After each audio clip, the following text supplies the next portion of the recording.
School Figure TV. Revolutionary salute. Revolutionary salute. Like, share, subscribe. Welcome to the House of Revolution. You know I'm your humble host, the Yao Mean of Revolution. Russia and China send warships. They entered the Russian-China warships, enter the waters of Iran, letting Trump know that World War III is at hand. Before we get into that, be sure to wipe your feet. That means hit the like button. You in the House of Revolution. Like, share, subscribe, support the platform. Well, Trump is finding out he might have bit off more than he can chew as Putin and Xi Jinping threaten him over his Middle Eastern adventures. Let's get right into the content. Salute, family. Posturing against Iran, Taco Trump appears to have realized that his bluff wasn't scaring Iranians. This was evident after the US military literally pleaded Iran to show professionalism while conducting naval drills close to US warships. And the way Iran responded to the latest American plea is even more interesting. I will take you through this extraordinary development and its possible impact in the region, and also how the latest disclosure of Epstein files have exposed the savagery of Trump, his pedophile friends, and even India's Modi finding his name linked to Israel. So please stay tuned. Remember how this suspected pedophile Trump has long threatened Iran with military strikes and projected his country's military as the best and most powerful in the world. Only yesterday, he claimed that Iran had agreed for talks, implying that the Islamic Republic has surrendered to his threats. But what happened today will conclusively prove that this guy was once again lying. Are you giving Iran any kind of deadline to make a deal before potentially taking Only military they action? know for sure. Have you communicated that to them Yeah, directly? I have. Do you have a timeline for when you're going to pull back potentially the federal presence there? No, we'll see how it all works out. You know, they have to float someplace. They might as well float near Iran. But it's a rough situation going on. So I stopped 837 people, as you know, last week from being hung. They were going to hang 830. It was all set. And I mean, I'm looking at the people behind me. They say, what kind of racing's a lot nicer than that? They were going to hang 837 people. And I told them, if you do it, you're going to pay a price like nobody's ever paid before. And they pulled back. I appreciated that. But a lot of people are being killed. So we'll see what happens. I can say this, they do want to make a deal. Iran, follow-up. If Iran doesn't make a deal, is your plan to replicate there what you just did in Venezuela? I don't want to say that. I don't want to talk. I mean, I don't want to talk about anything having to do with what I'm doing militarily. But we have a tremendously powerful fleet there. We have the most powerful ships in the world. We have the most powerful military by far in the world. Far from paying attention to Trump's useless utterances, Iran today announced that it was going to conduct a 2-day naval drill in the Strait of Hormuz, with live munitions being fired. This drill is said to be held in the close proximity of US warships. The Iranian announcement clearly shows that Iran is not scared of US, as implied by Trump yesterday. The news sent shockwaves in the US military in the Middle East. The possibility of Iranian naval vessels firing live munitions in the Strait of Hormuz so close to US warships caused ripples in the US military. They thought Trump's offensive posturing had left Iran scared, but the Iranian military is now literally daring the US armed forces. I don't think anyone in the US military saw this coming.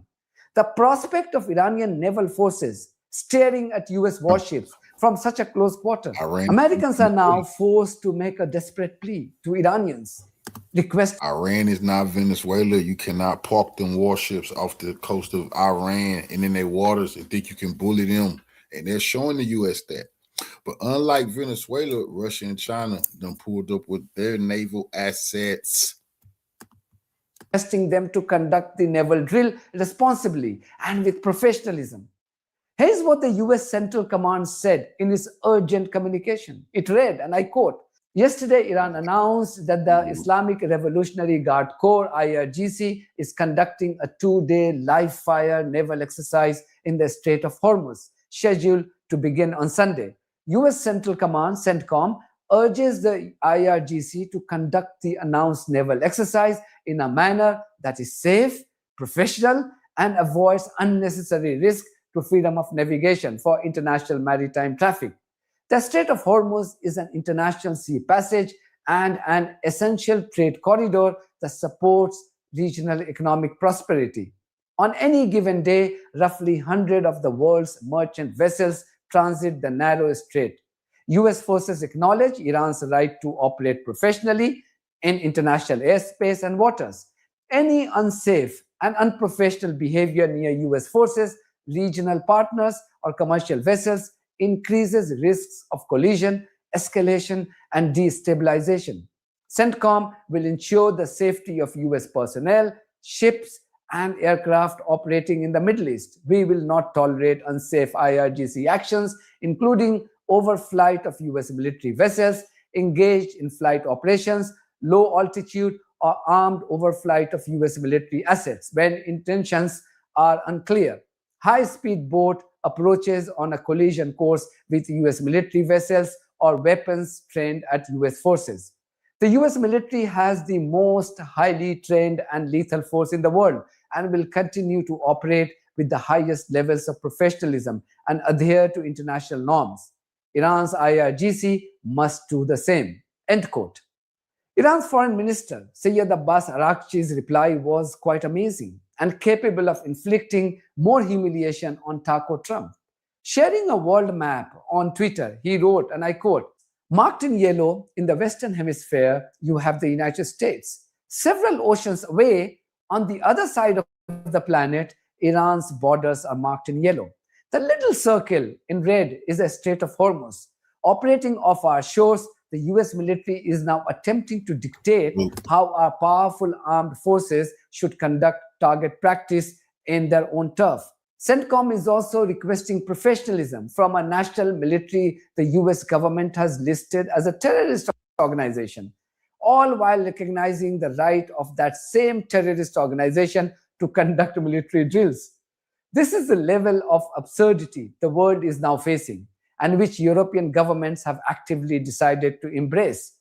The IRGC has always been and still remains the protector of peace and stability in the Persian Gulf and Strait of Hormuz. In our region, it is wisely known as a formidable force which has proven itself on the battlefield against both terrorists and invading militaries. Freedom of navigation and safe passage of commercial vessels in the Strait of Hormuz are of vital importance for Iran, as much as it is for our neighbors. The presence of outside forces in our region has always caused the exact opposite of what is declared, promoting escalation instead of de-escalation." End quote.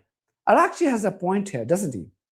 How dare you expect professionalism and responsible behavior from an entity that America and the whole of racist Europe have declared terrorists? Isn't it absurd to expect professionalism from terrorists? And why is the US military running scared? After all, it's the best in the world, according to Taco Trump. Araghchi met his Turkish counterpart yesterday in Turkey and said that Trump's conditions weren't acceptable to him or his country. Iran, he said, will never agree to even discuss its ballistic missile programs. The Islamic Republic of Iran has always adopted a responsible stance in order to serve national interest and maintain peace and security in the region. We will never ever accept dictates and imposition. Recent experiences have shown this honesty of the US when it came to negotiations.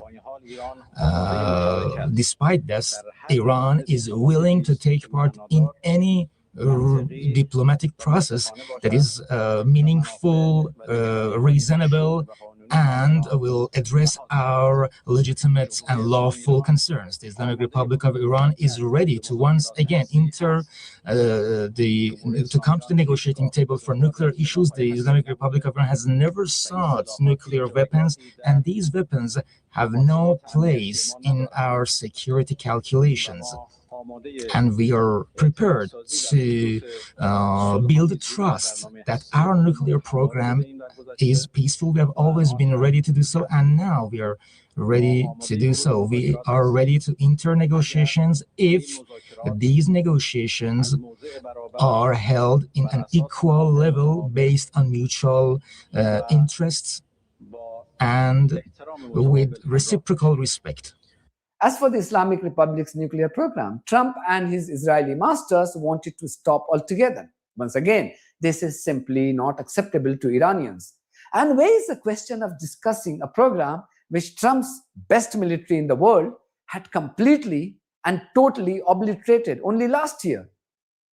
I think Trump should worry about his own problems now. The latest round of Epstein files has him in a spot of bother.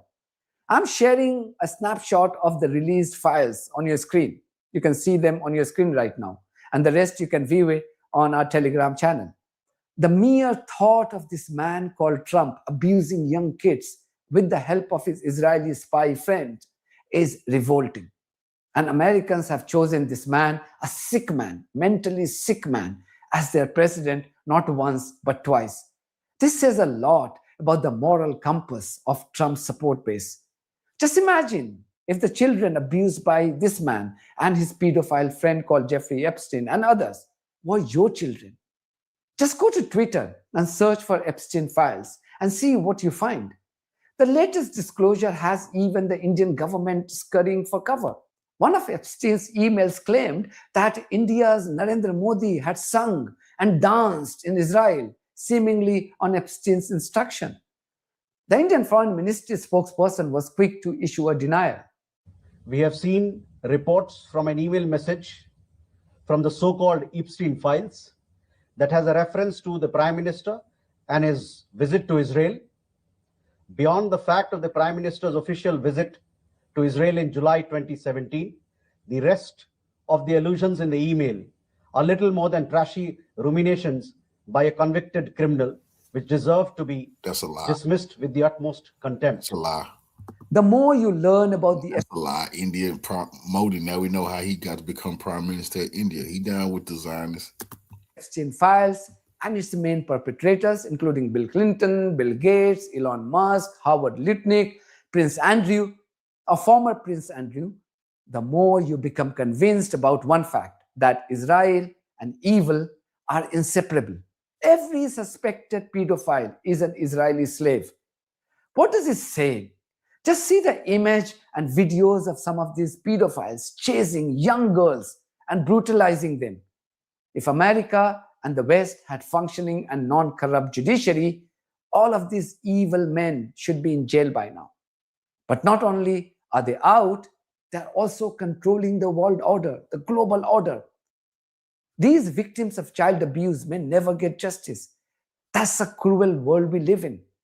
Another example of this cruelty and Israeli evil was on display today when Israeli terrorists dropped American bombs in Gaza to kill more than 30 children. Massacre more than 30 children. And we were told that there was a ceasefire in Gaza, a ceasefire that was validated even by the United Nations Security Council. The same rogue body was recently holding an emergency session to express its concerns for democracy in Iran. Where is the emergency session of this latest violation of another UN Security Council resolution by the rogue regime of war criminal Benjamin Netanyahu? No wonder no one takes these American, European, Canadian, and Australian clowns seriously when they register their selective outrage on the goings-on in Iran. These Western politicians are nothing more than a bunch of genocidal maniacs and downright evil, as revealed by the Epstein.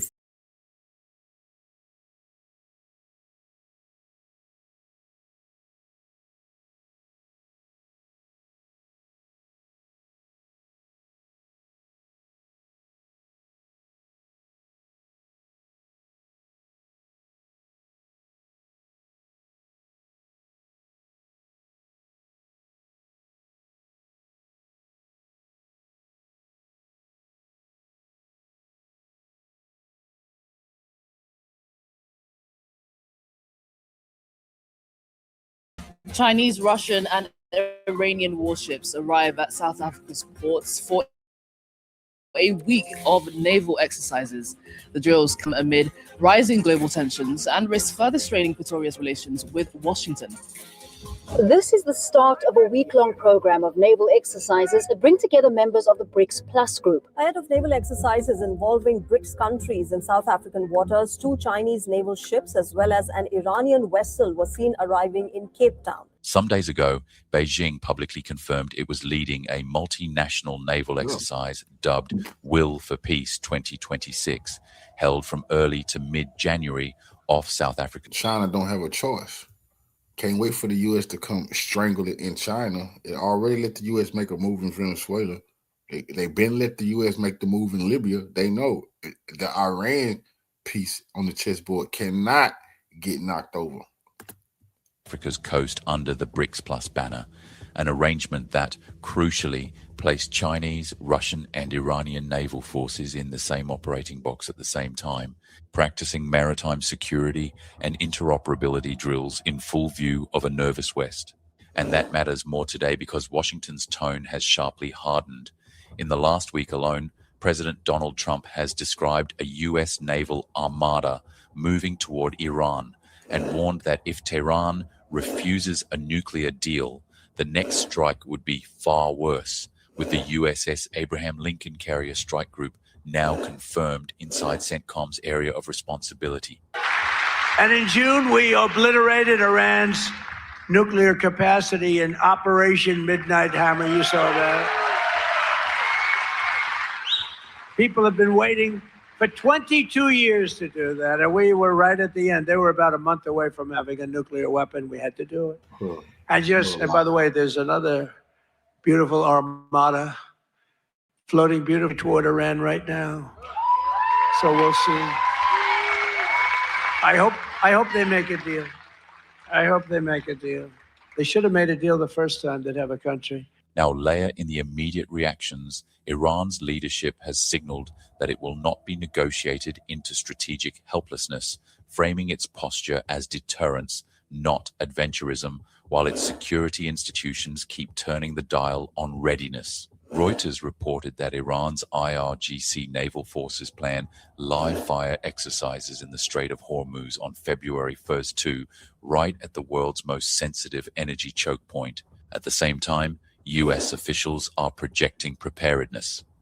At a January 29th cabinet meeting, Defense Secretary Pete Hegseth said the Pentagon is ready to execute whatever decision Trump makes regarding Iran, with the administration explicitly tying its posture to preventing Tehran from obtaining nuclear weapons. Rebuild the perception of America, and at the Department of War, that meant reestablishing deterrence.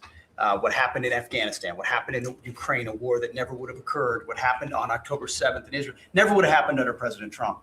So as a result, we're having to rebuild how our enemies perceive us. And when President Trump said, we're not getting a nuclear, Iran, you won't have a nuclear bomb, he meant it. And we sent those B-2s halfway around the world, and they never noticed. So when you hear joint drills, don't picture a ceremonial photo op. Picture a message being written in steel, coordination, access, and signaling, delivered right as the U.S. moves high-end naval power into the same broader theater. You see, this isn't just about drills. Let me explain why it's a masterstroke for Tehran. Iran doesn't need China or Russia to fight its war. What it needs, especially under renewed U.S. threats, is strategic depth, diplomatic cover at the UN, economic breathing room through non-Western trade pathways, and the quiet confidence that it won't face a superpower alone.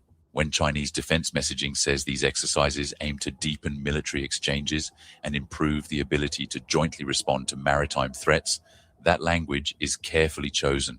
It's about legitimizing a security narrative where the U.S. Navy is no longer the only guarantor of order in key waters. And for Iran, the Strait of Hormuz is not just geography, it's leverage. If Washington wants to push pressure to the edge, Tehran wants the world to remember that energy security, shipping insurance, and regional stability all have a price when coercion replaces diplomacy. But to truly appreciate how Trump's past indecision paved the way for this bold move, you have to go back to June 2019, after Iran shot down a U.S. Global Hawk drone. Trump said he halted a retaliatory strike shortly before execution, describing it as disproportionate to respond with potentially significant casualties over an unmanned aircraft. That episode burned a lesson into everyone's playbook. The US can threaten, mass forces, even prepare options, yet still pull back at the final moment if escalation risks spiral control, oil shocks, or regional blowback. So, in 2026, when Trump again pairs a surge of naval power with a demand for a nuclear deal, Tehran's calculation is not simply, will he strike? It's what constraints still bind him. Allies basing permissions, market panic, war weariness, and the reality that Iran can retaliate in ways that aren't neat, contained, or easily ended on America's timetable. Now, where do China and Russia fit into this beyond symbolism? Start with China. Beijing's grand strategy is built on predictable flows, energy imports, stable sea lanes, and protected infrastructure corridors. It doesn't need to love Iran to understand Iran's function. Iran is a pivotal state, sitting astride routes that connect the Gulf, the Indian Ocean, and onward trade arteries. And it's also a sanctions-hardened economy that has practiced surviving outside U.S. financial comfort. When China shows up in a BRICS plus maritime drill with Iran and Russia, it's rehearsing a future where Western pressure tools, sanctions, interdictions, maritime intimidation meet organized pushback from states that increasingly coordinate policy, messaging, and presence. It's also a subtle insurance policy. If tensions spike and markets shake, China wants options, diplomatic, logistical, and informational, to avoid being surprised by a crisis that threatens oil price stability. And yes, you can't talk about China's interest without talking about US aircraft carriers, because carriers are not merely Middle East assets. They're mobile sovereignty, and they anchor America's ability to surge power into multiple theaters. The same type of carrier strike group that can generate sorties in the Gulf can, in a different month, operate in the Western Pacific to support freedom of navigation operations and broader US posture amid Taiwan-related tensions. So picture this: if the US becomes bogged down in a prolonged confrontation with Iran, burning readiness, munitions stockpiles, and political attention, China's risk calculus around Asia shifts, not because Beijing wants chaos, but because US bandwidth is finite. A navy that must constantly keep a carrier tied to Middle East contingencies is a navy with less flexibility to surge carriers and escorts in a Taiwan emergency. That strategic arithmetic is exactly why Beijing watches CENTCOM deployments with the same seriousness it watches Indo-Pacific exercises. Now let's be responsible and precise. You'll see a lot of overheated claims online about China tracking carriers or shared targeting. The more grounded way to understand it is this: China has advanced space, navigation, and sensing capabilities. Iran has strong regional awareness and asymmetric doctrine. Russia has long experience contesting US power projection. In a crisis, even limited intelligence sharing, maritime domain awareness, broader situational snapshots, pattern of life observations can strengthen deterrence by increasing confidence and reducing surprise. That alone can make US planners more cautious because it narrows the gap between surge power and manage escalation. Meanwhile, Iran's own missile forces, whatever one thinks of them politically, exist as a deterrent architecture built to raise the costs of attack. Discussions of systems like the Khorramshahr family are part of that deterrent conversation, not a magic wand. Range and payload claims are widely reported, but real-world performance and wartime reliability are always harder to validate from open sources. So why can't China and Russia afford to lose Iran? Because Iran is more than a partner. It's strategic depth in a region where US alliance networks have historically crowded out alternatives. Iran gives China a pressure release valve against U.S. encirclement logic. A strong Iran complicates U.S. basing and operational planning across the Gulf. Iran also gives Russia a lever against Western cohesion. When Washington is forced to allocate attention and assets to the Middle East, Moscow gains room to maneuver in Europe, diplomatically and militarily. And Iran gives both Beijing and Moscow a real-world case study in sanctions survival. How to keep a state functioning when cut off from parts of the dollar system. How to redirect trade. How to build redundancy. The point isn't that Iran is invincible. The point is that Iran is useful in shaping a world where coercion is not cost-free for the coercer. Now, let's talk about Russia, because the Russia angle is colder and in some ways more opportunistic. Moscow has watched the United States and Europe commit enormous resources to Ukraine since 2022.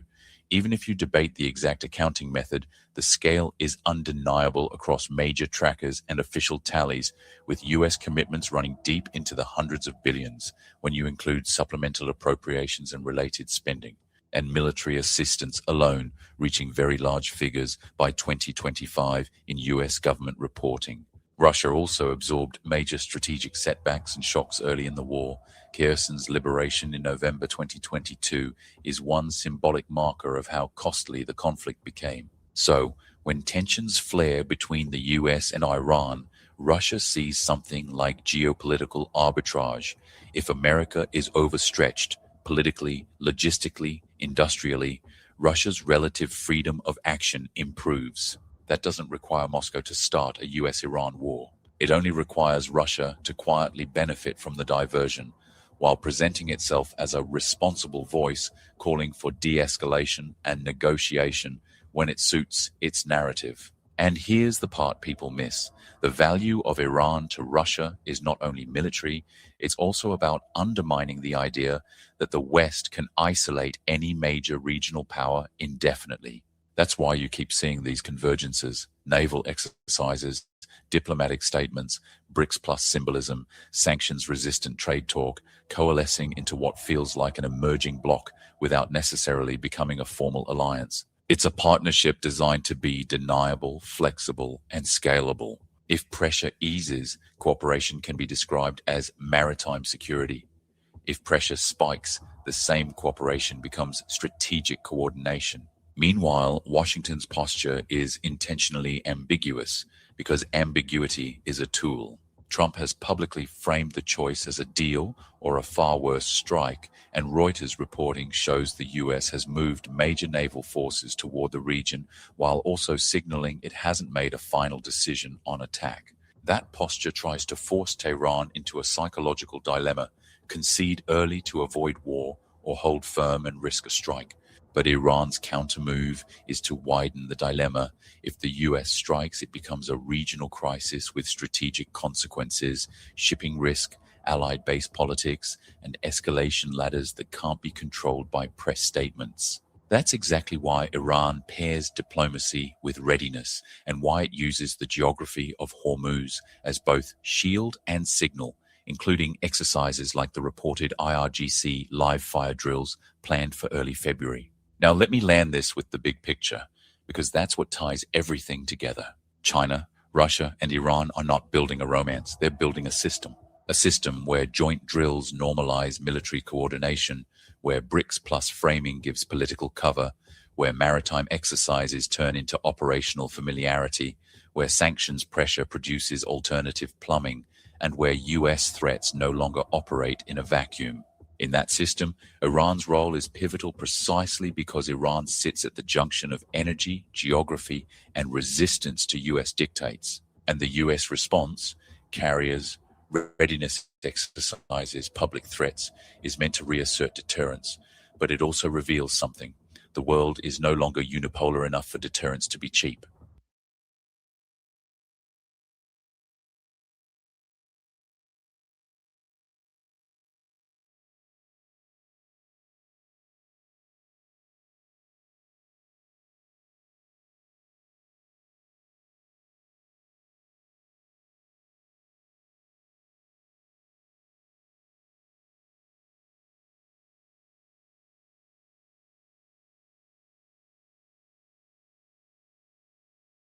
26, and Iran is essentially closing the Strait of Hormuz today and tomorrow for a series of live fire drills. This, as all eyes are on whether the U.S. is going to attack, when they're going to attack, and what they will do, as you have Iran doubling down on the warning that this would mean regional war. You also have Russia and China stepping up their support for Iran, making it very clear where they stand in terms of World War III, because that's exactly what we are looking at here.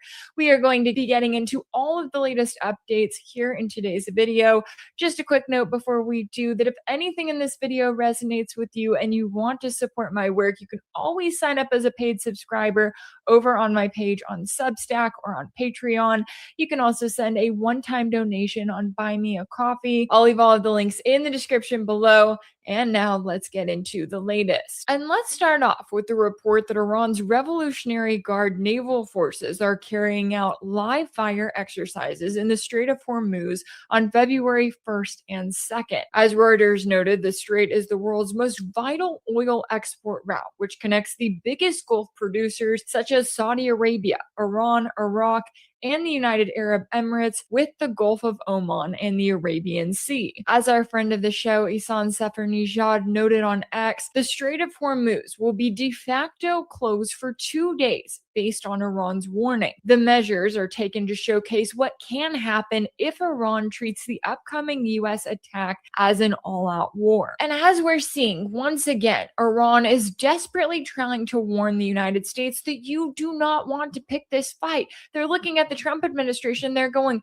do you really want us to close the Strait of Hormuz? Do you want to impact not just the energy market, but the global economy as a whole? Because the U.S. has no answer for that. They have no answer for what would happen if Iran closed the strait. If there was regional war, the U.S. would be completely screwed. And yet, they either seem to downplay that as if they are not too concerned. They don't think that Iran will really go forward with a regional war, or they don't understand the devastating impact that it will have right here in the US. They think that they can just pick these fights all over the world, that the blowback won't be that bad. And so that's exactly what we have seen them do. But Iran is giving its harshest warning yet, saying this is going to be a regional war. And yet the US continues to position itself as if it is planning an attack. And the US is not happy about these drills in the Strait of Hormuz, as you have US Navy ships arriving in the region. US Central Command released a statement on Friday saying it will not tolerate unsafe IRGC actions,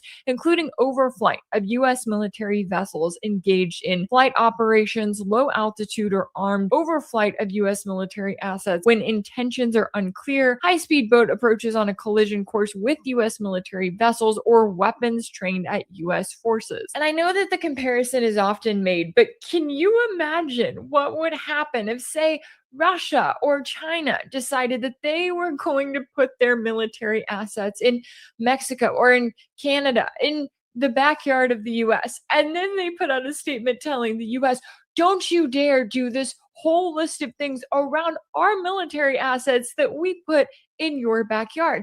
That is what the US is doing to Iran here. They're increasing the US military presence in Iran's backyard, and then they're telling them, oh, well, you can't retaliate, right? At what point does Iran have the right to retaliate? Because the US has a tendency to bomb in a country, to attack a country, to pursue regime change in a country, and then to tell that country, oh, well, you can't respond. You're just going to be increasing tensions, as if the US is over here just supporting sunshine and rainbows and not more endless death, destruction, and chaos. Now, I personally do not think that the US is going to get what it wants in Iran. They may attack, they may get us to a regional war, but this concept of regime change is very nuanced at the end of the day, and especially when it comes to a country like Iran, because it's not just, oh, you kidnap the sitting president and the government is over. Obviously, that didn't even work in Venezuela, which is yet another case where there's a lot more to it. But it's not just about getting out even Iran's top leader, right? We look at the Ayatollah, we look at the current situation there where the Trump administration wants to target him. And as we've been covering in recent days and really recent weeks, that would just lead to not only regional war, but to chaos around the world. Now, you may be watching all of this and wondering, what are Russia and China doing? Because yes, they've had plenty of official statements that they have put out there condemning the US for its interference, whether it be with Iran or most recently with Venezuela.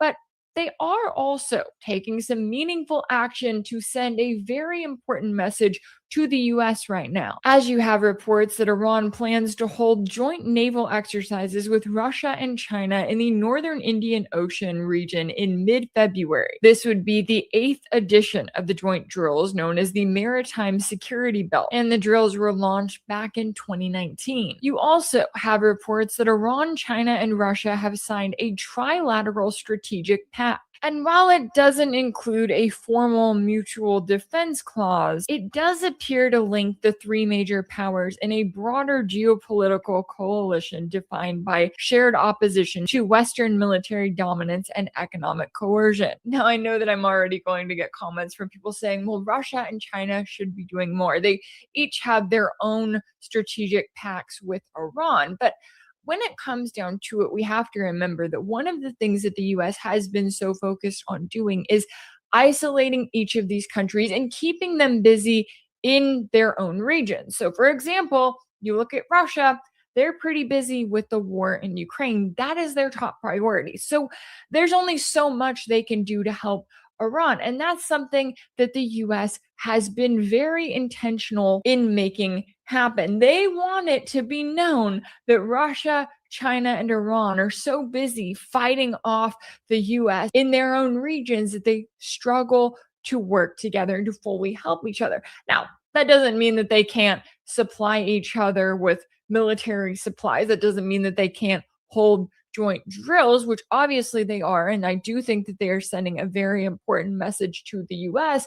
But at the same time, the one thing that the US doesn't seem to fully realize is how much these countries are going to continue to strengthen their own ties together. Because at the end of the day, US foreign policy is about creating death, destruction, and chaos. And so this idea that we can keep all of these countries preoccupied, well, what happens when those countries find out how to defeat the US and how to continue to work together, and when they no longer trust the US? Because that's what we're seeing start to happen right now in the overall multipolar world. We also notably saw Russian President Putin welcome the Secretary of Iran's Supreme National Security Council to the Kremlin on Friday in an unannounced high-level meeting. Iran's ambassador to Russia later stated that the meeting focused on bilateral relations and involved consultations on important regional and international issues. Now, we do know that we have reports saying that Russia was central to the work that was done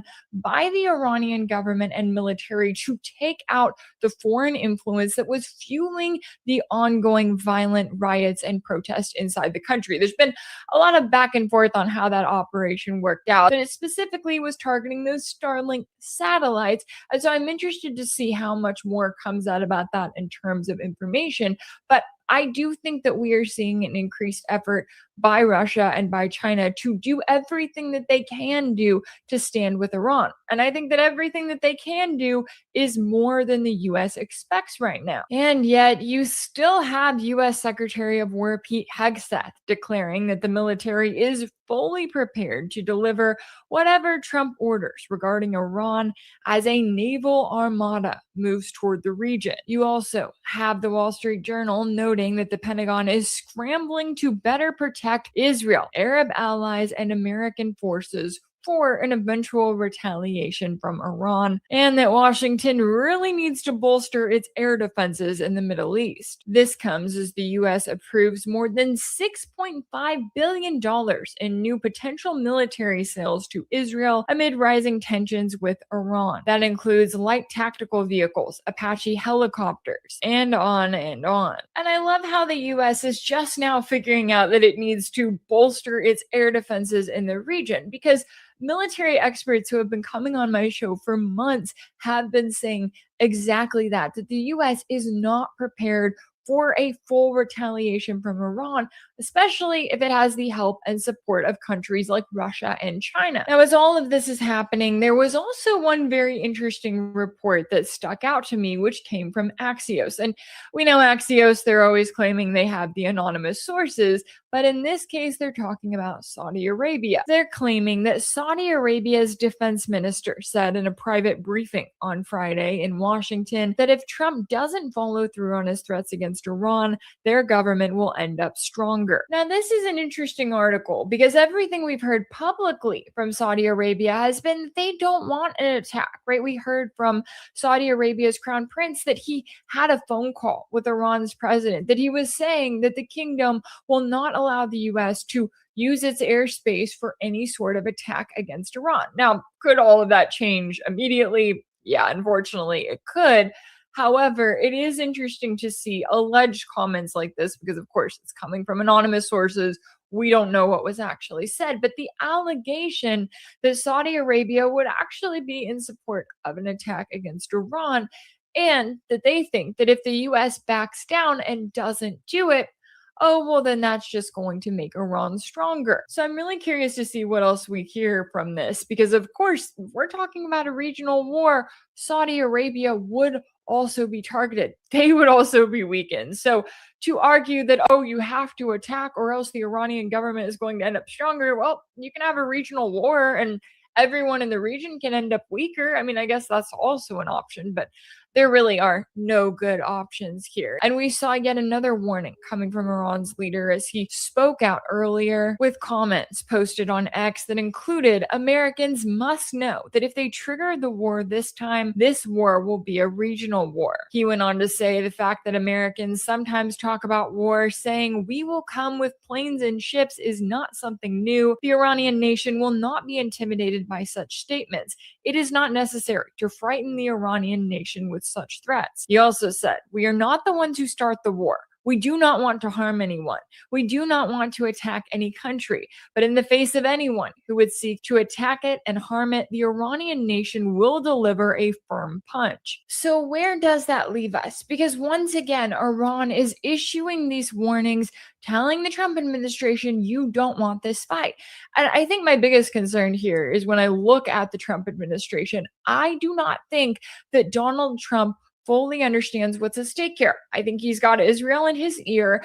And I think he has this fantasy, this idea that the US is going to achieve regime change in Iran under Trump's term, right? He didn't get it during his first term. He wants it during his second term. He wants that to be part of his legacy. But little does he know that that kind of legacy would bring with it so much death and destruction, would bring with it World War III. That Trump's legacy would be about so much more than just war in Iran. It would be about regional war. It would be about World War III as a whole, as you already have countries like Russia and China making it clear where they stand. And you have the US in this position where once again, it is biting off more than it can chew. It knows that it's not going to quote unquote win a war in Iran. And that is not its goal. Its goal is to keep us in this continuous state of war, to continue to pursue instability in hopes that it will knock down the pillars of the multipolar world and keep the United States at the top. But little do they know, it doesn't always work out the way that they plan it when they have think tanks in Washington writing their policy papers. And that's something everyone should be talking about. If anything in this video resonated with you, be sure to like it, share it with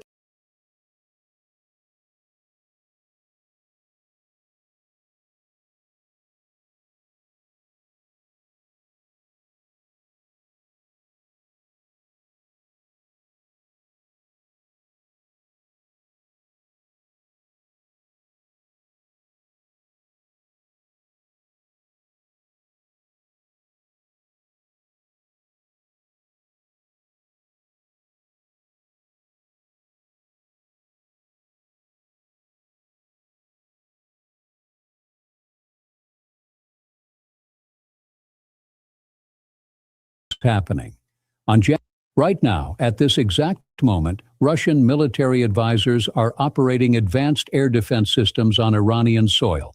Russian transport aircraft are landing at Tehran International Airport carrying weapons systems that could change the balance of power in the Middle East. And Russian generals are sharing battlefield lessons from Ukraine that could make Iran far more dangerous than anyone anticipated. This isn't speculation. This isn't intelligence chatter. This is happening.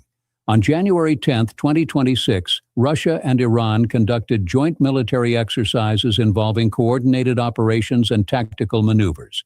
These weren't symbolic drills. These were serious operational training sessions designed to prepare both militaries for what comes next.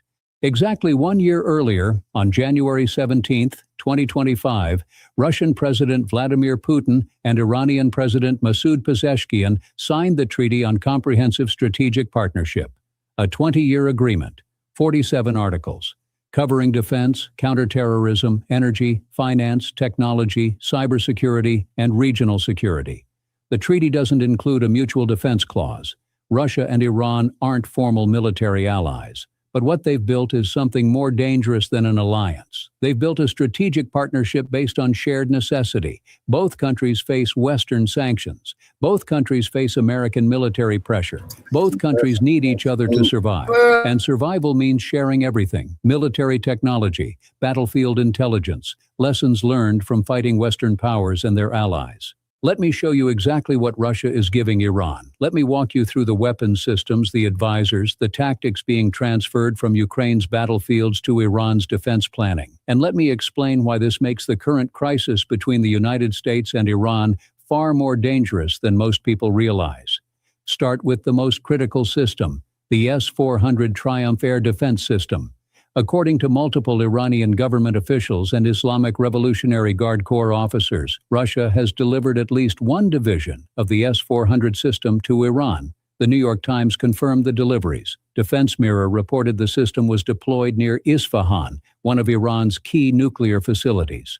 The S-400, produced by Russia's Almaz anti-concern, is one of the most advanced air defense systems in the world. It can detect and engage targets at up to 400 kilometers range and 30 kilometers altitude. It can track 80 targets simultaneously and engage 36 of them. It's designed to intercept high-speed aircraft, cruise missiles, drones, and ballistic missiles. More importantly, it's designed to counter stealth aircraft, including the F-35. Both the United States and Israel use F-35 stealth fighters. Those aircraft have been the backbone of every Western air campaign for the past decade. Their stealth capabilities allow them to penetrate enemy airspace undetected, strike targets, and return safely. The S-400 changes that calculation. Its high-powered radar systems are specifically designed to detect and track stealth aircraft, and Iran now has them. But here's what makes this even more significant. Russia didn't just deliver the hardware. Russia delivered the personnel. According to Defense Express and Israeli media reports, Russian military specialists are operating the S-400 systems in Iran. These aren't Iranian crews who received training. These are Russian operators, running Russian equipment on Iranian soil. That means if the United States or Israel strikes Iran and destroys an S-400 battery, they're not just killing Iranian soldiers. They're killing Russian military personnel. And that means Russia is directly involved in Iran's defense. Putin has created a tripwire. Attack Iran's most critical sites, and you're attacking Russian forces. The S-400 isn't the only system Russia has delivered. Multiple reports indicate Russia also provided Iran with the Murmansk BN electronic warfare system. This is a long-range electronic warfare platform capable of disrupting communications, radar, and GPS systems over distances up to 5,000 kilometers. Some analysts believe the actual range could extend to 8,000 kilometers. Electronic warfare is one of Russia's core competencies. They've used it extensively in Ukraine to jam drone signals, disrupt Ukrainian communications, and blind Western-supplied radar systems. Now Iran has access to that same capability. What does that mean for American forces in the Gulf? It means potential disruption of communications between carrier strike groups and their aircraft. It means GPS jamming that could affect precision-guided munitions. It means radar interference that could blind early warning systems. Russia is giving Iran the ability to create an electronic warfare bubble around its most critical sites, making American strikes far more difficult and far more dangerous. Then there's the Iskander ballistic missile system. On January 9, 2026, Iran's Tasnim news agency, which is linked to the Islamic Revolutionary Guard Corps, reported that, quote, reliable sources confirm the arrival of Russian Iskander missile systems in Iran today. The Kremlin refused to confirm or deny the report. Dmitry Peskov, Putin's spokesman, called it, quote, speculative media reports regarding military technical cooperation. Neither confirmed nor denied. That's Russia's standard approach. Maintain plausible deniability while allowing the strategic ambiguity to do its work. The Iskander is a short-range ballistic missile system with a range of approximately 500 kilometers. It's mobile, it's accurate, and critically, it's designed to evade missile defenses through unpredictable flight paths and maneuvering warheads. If Iran has Iskander systems, it dramatically enhances their ability to strike American bases in the region: Qatar, Kuwait, Bahrain, UAE. All of these host American forces. All of them are within Iskander range if launched from Iranian territory, but the weapons transfers are only part of the story. The more important transfer is knowledge, battlefield lessons from Ukraine that Russia is sharing with Iran. Since February 2022, Russia has been fighting the most technologically advanced conventional war since World War II. They've faced Western-supplied weapons, Western intelligence, Western tactics, and they've learned hard lessons about what works and what doesn't. Those lessons are now being transferred to Iran. Lesson 1. Drone saturation overwhelms even advanced air defenses. Russia initially struggled to produce long-range attack drones. Then Iran sold them Shahed 136 technology. Russia built production facilities in Yelabuga, Tatarstan. They localized production. They renamed them Geran 2. By September 2024, Russia was launching over 1,000 Shahed drones per week against Ukraine. The strategy wasn't about precision, it was about saturation. Launch so many cheap drones that expensive Western-supplied air defense systems run out of interceptors. Each Shahed costs approximately $20,000 to $50,000. A single modern surface-to-air missile can cost several $100,000. Russia accepted losing 75% of their drones because the math worked: overwhelm the defenses, exhaust the interceptors. Then the more expensive cruise missiles and ballistic missiles get through. Iran invented this tactic. Russia refined it in Ukraine. Now Russia is sharing the refined version back to Iran. What does that mean for American carrier strike groups in the Persian Gulf? It means potential swarms of hundreds of Iranian drones launched simultaneously, overwhelming the Aegis combat system on American destroyers, forcing them to expend expensive SM-2 and SM-6 interceptors on cheap Iranian drones. And once the interceptors are depleted, Iran's ballistic missiles have a clear shot. Lesson 2. Electronic warfare is as important as kinetic strikes. In Ukraine, Russia learned that jamming and spoofing GPS signals could dramatically reduce the effectiveness of precision-guided weapons. They developed tactics for disrupting drone control signals. They created mobile electronic warfare units that could move rapidly to avoid being targeted. Iran already had substantial electronic warfare capabilities, but Russia is sharing the specific tactics and frequencies that work against American and Israeli systems, because Russia has been testing them against American-supplied weapons in Ukraine for nearly 4 years. Lesson 3. Layered air defense is survival. Ukraine survived Russian air superiority by building layered defenses: long-range S-300 systems, medium-range systems, short-range systems, man-portable systems, all networked together, all covering different altitude bands and ranges. Russia is helping Iran build the same layered approach: S-400 for long range, Bavar 373, Iran's domestic system, for medium range, Tor M1 and other systems for short range, all integrated, all networked. This makes American and Israeli strikes exponentially more difficult. You can't just suppress one layer. You have to suppress all of them simultaneously, and that requires more aircraft, more munitions, and more risk. Lesson 4. Disperse and hide everything. Russia learned in Ukraine that concentrating forces and equipment makes them vulnerable to precision strikes. So they dispersed. They hid systems in civilian areas. They used decoys and camouflage extensively. Russian advisors are teaching Iran the same tactics: Don't keep your S-400 batteries in obvious locations. Don't park them at known military bases. Move them constantly. Use decoys that look identical to real systems on satellite imagery. Force the enemy to expend munitions on targets that don't matter. This is asymmetric warfare refined through 3 years of combat against NATO-supplied intelligence and weapons. Beyond weapons and tactics, Russia is providing Iran with something equally valuable: intelligence. Russian satellites are tracking American military movements in real time. When the USS Abraham Lincoln transited through the Strait of Malacca, Russian surveillance assets were watching. When the carrier went into emission control and disappeared from commercial tracking, Russian intelligence knew approximately where it was. That information is being shared with Iran, not officially, not through formal channels, but through the strategic partnership both countries have acknowledged. Russia has extensive experience tracking American carrier strike groups. They developed those capabilities during the Cold War and have maintained them. Now, Iran benefits from that expertise. Similarly, Russia is sharing signals intelligence. Russian electronic intelligence platforms have been collecting data on American and NATO radar signatures, communication protocols, and electronic warfare techniques for decades. That database is now available to Iranian military planners. Want to know the radar signature of an F-35? Russia has it from Syria, where Israeli F-35s have operated near Russian forces. Want to know the communication frequencies American forces use in the Middle East?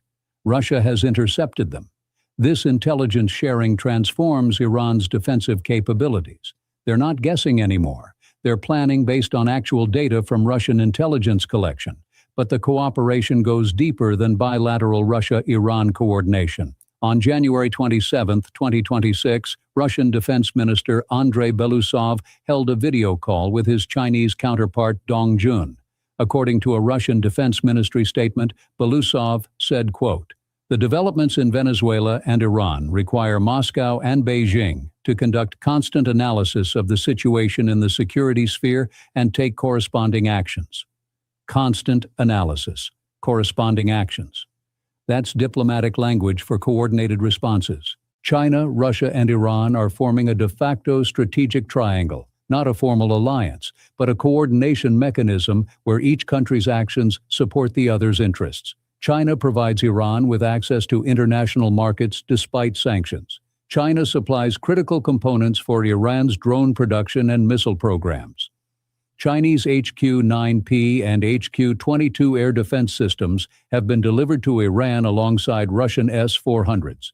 Russia provides advanced weapons and tactical expertise. Russia shares battlefield intelligence and lessons from Ukraine. Iran provides forward-positioned capabilities in the Middle East. Iran supplies Russia with drones for the Ukraine war. Iran serves as a distraction that ties down American forces and attention. All three countries share a common strategic objective: ending American global dominance, creating a multipolar world order, forcing the United States to accept limits on its power. And Iran is the current battlefield where that confrontation is playing out. Here's what American military planners are calculating right now. If the United States strikes Iran's nuclear facilities, what happens? Scenario 1. Limited strikes succeed. American B-2 stealth bombers penetrate Iranian airspace. They destroy key nuclear facilities before Russian-supplied air defenses can react. Iran's retaliatory capability is degraded. Mission accomplished. Probability: lower than before Russian involvement. The S-400 systems make stealth penetration far more risky, and if Russian personnel are killed operating those systems, Moscow might respond in ways that escalate beyond the Middle East. Scenario 2. Strikes encounter Russian-supplied air defenses perform better than anticipated. American aircraft are shot down. The mission fails or achieves only partial success. Iran's nuclear program continues. American credibility suffers. Probability: moderate and rising as Russian systems are integrated and tested. Scenario 3. Strikes succeed but trigger broader conflict. Iran retaliates with ballistic missiles and drone swarms against American bases. Russia provides real-time intelligence helping Iranian strikes. China provides diplomatic cover and potentially military support. The conflict expands beyond the Middle East. Probability: this is the nightmare scenario. and Russian involvement makes it more likely. The wild card is what Russia learned from Ukraine about defeating Western air power. For 3 years, Russia has faced the most intensive aerial combat environment since Vietnam. They've developed tactics specifically designed to counter American precision strike capabilities. Those tactics include rapid relocation of high-value assets immediately after any radar emission, extensive use of decoys and camouflage to confuse targeting, coordinated electronic warfare to disrupt GPS and communications, layered air defenses that force attacking aircraft to penetrate multiple threat envelopes. All of these tactics are being transferred to Iran, along with the weapon systems to implement them. Here's what to watch in the coming weeks. 4 signals that will tell you how deep Russian-Iranian military cooperation actually goes. Signal 1. Russian military transport flights to Tehran. Ilyushin Il-76 transport aircraft have been identified landing at Tehran International Airport. If flights continue or increase, it means ongoing weapons deliveries. Signal 2. Iranian military delegation visits to Russia. In April 2024, a 17-member Iranian delegation toured Russian arms manufacturing facilities, including START NPP in Yekaterinburg, which produces critical S-400 components. If similar visits occur, new deals are being negotiated. Signal 3. Joint military exercises expanding in scope. The January 2026 exercises were described as involving coordinated operations and tactical maneuvers. If future exercises include more complex scenarios or involve additional weapons systems, integration is deepening. Signal 4.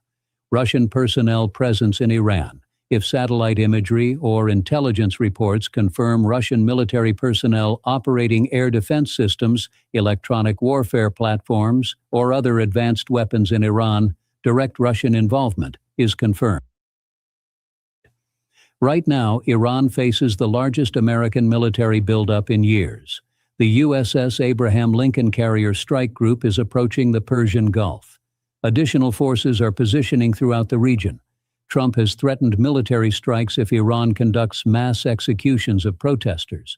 But Iran isn't facing this threat alone. Russia is providing weapons, tactics, intelligence, and potentially personnel. China is providing economic support and diplomatic cover, and both countries have strategic interests in ensuring Iran doesn't collapse. This makes the current crisis fundamentally different from past confrontations. In 2003, when the United States invaded Iraq, Russia and China complained but didn't intervene.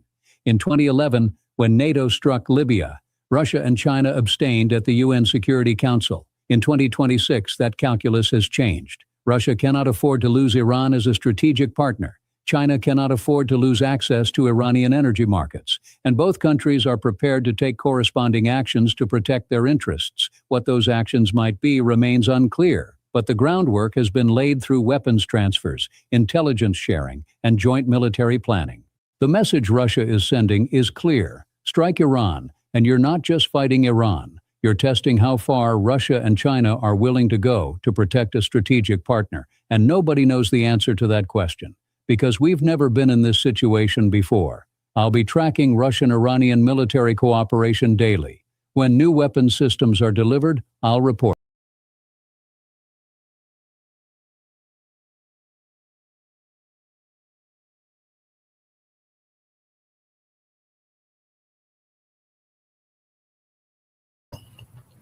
The Iranians refuse to back down. Putin and Xi Jinping has trapped Trump in the Middle East. This is the kind of development that makes global oil markets extremely nervous. Military commanders alert and world capitals quietly preparing for a shockwave, because the location we are talking about is not an ordinary water. It is Strait of Hormuz, the planet's most dangerous energy corridor, a narrow stretch where a huge portion of the world's oil passes every single day. If this artery is blocked, the world feels it within hours. Fuel prices will jump, markets will tremble, and supply chain will panic. And right now, ladies and gentlemen, the temperature over here, it is already rising. The moment that triggered attention, US warships are moving closer to Iranian water, not drifting, not patrolling casually, they are positioning. when advanced destroyers and carrier escorts enter a choke point like Hormuz, it is not routine, it is a strategy.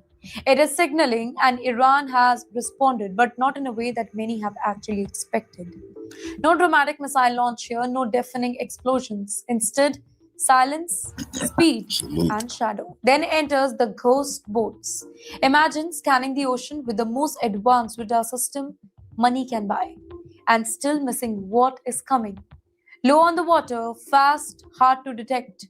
These are Iran's so-called ghost boats, officially linked to Zolfigar class, small, aggressive attack craft engineered for one purpose: challenge larger, more powerful navies. Now, at first glance, they don't look intimidating. No towering deck, no massive missile batteries, but that is exactly the point, right? They are built to be underestimated. But you know why they are so hard to stop? Because traditional warships are designed to fight other large vessels, right? Clear target, visible threats. Ghost boats flip that logic. Some ride extremely low, reducing radar signature. Some are designed to quick the attack run. Many can actually maneuver sharply in the shadow waters, and they can appear suddenly and then disappear just as fast. Now imagine not one but dozens of them approaching from different directions. This is called swarm warfare. Now this is called swarm warfare. And for billion-dollar destroyers, it creates a tactical nightmare because you cannot focus on one threat when 20 are racing towards you. The strait, the perfect ambush zone. Look at the geography. At its northwest, the Strait of Hormuz is only what, 33 kilometers wide? Shipping lanes are even tighter. There is limited room to maneuver for large warship. Now, for large warships, it can be very difficult to turn. But for small attack ships, it is ideal terrain. Think of it as a difference between a heavyweight boxer in a narrow alley versus a group of fast street fighters who know every corner. Size suddenly becomes less important than the ability. So the question is this Iran firing the first shot? Well, not necessarily with bullets, but in military strategy, the first shot is sometimes psychological. By deploying ghost-style vessels near the advancing warships, Iran is signaling a message. Well, we may not watch your size, but we can challenge your safety. Now, this is deterrence through uncertainty. Make the opponent extremely nervous, force them to calculate the risk, and slow their advance because hesitation can be as powerful as firepower. Then there is asymmetric warfare, that is Iran's signature playbook. Iran understands something very clearly. Matching the US ship for ship is nearly impossible for them. So instead of competing systematically, well, it competes smartly. This approach is known as asymmetric warfare. Fight differently, exploit geography, use surprise. Win not by strength alone, but by strategy.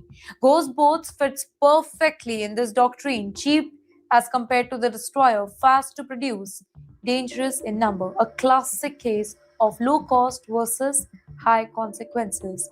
In the end, here's why the world should pay attention, because this is not just US-Iran story. Nearly one-fifth of global oil, it flows through the Hormuz.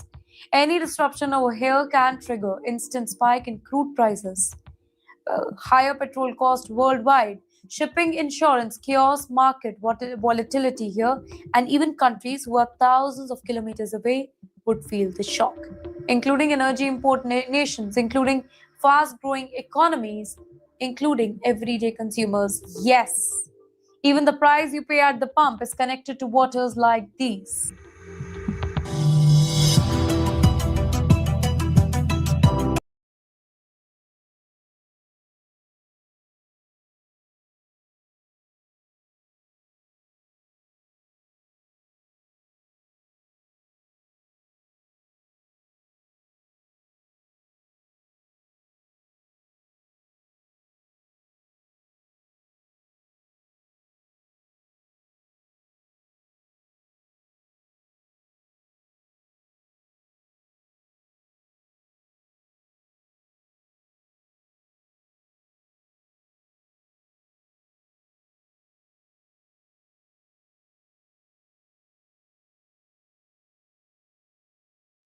Iran, Russia, China conduct joint live fire naval exercises in the Gulf of Oman in the Indian Ocean, a clear message to Trump. We also have reports from Press TV now, which say China has dispatched several advanced destroyers toward Iranian waters as Iran, Russia, and China prepare to hold joint naval drills near the Strait of Hormuz on Sunday. Now, I say don't believe it until you see it.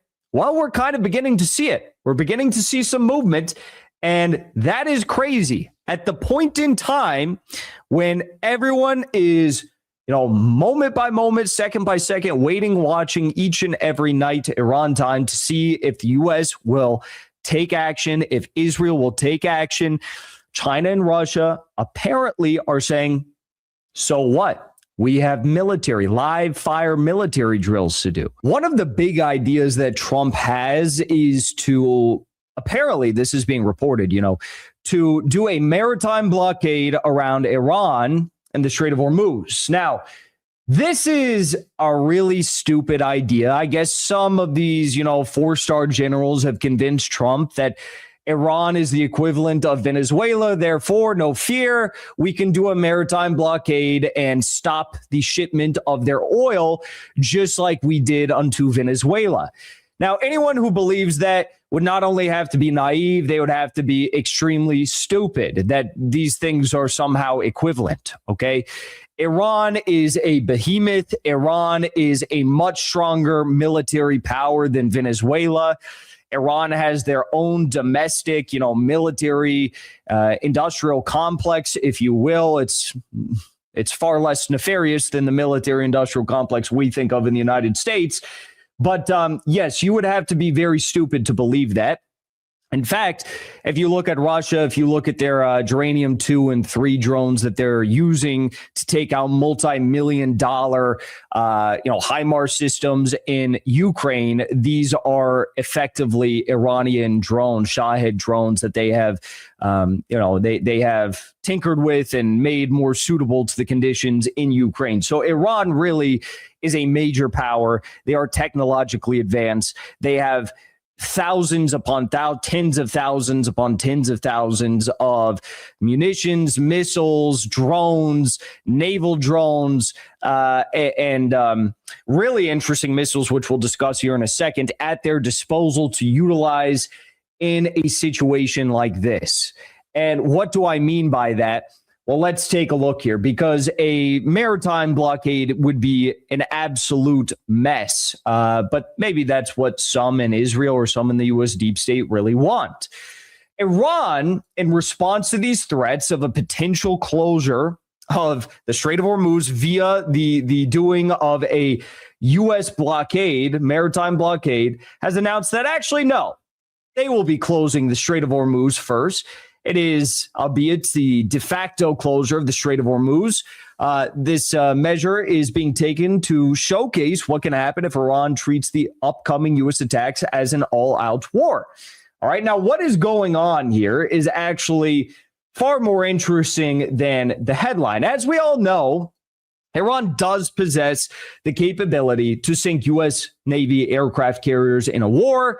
Back in 2025, there were military analysis and military analyses done in the United States stating that a simple swarm of Iranian missiles and drones could sink a U.S. aircraft carrier by overwhelming force and overwhelming its defenses. Ships would likely stay further out to sea rather than operate close to shore.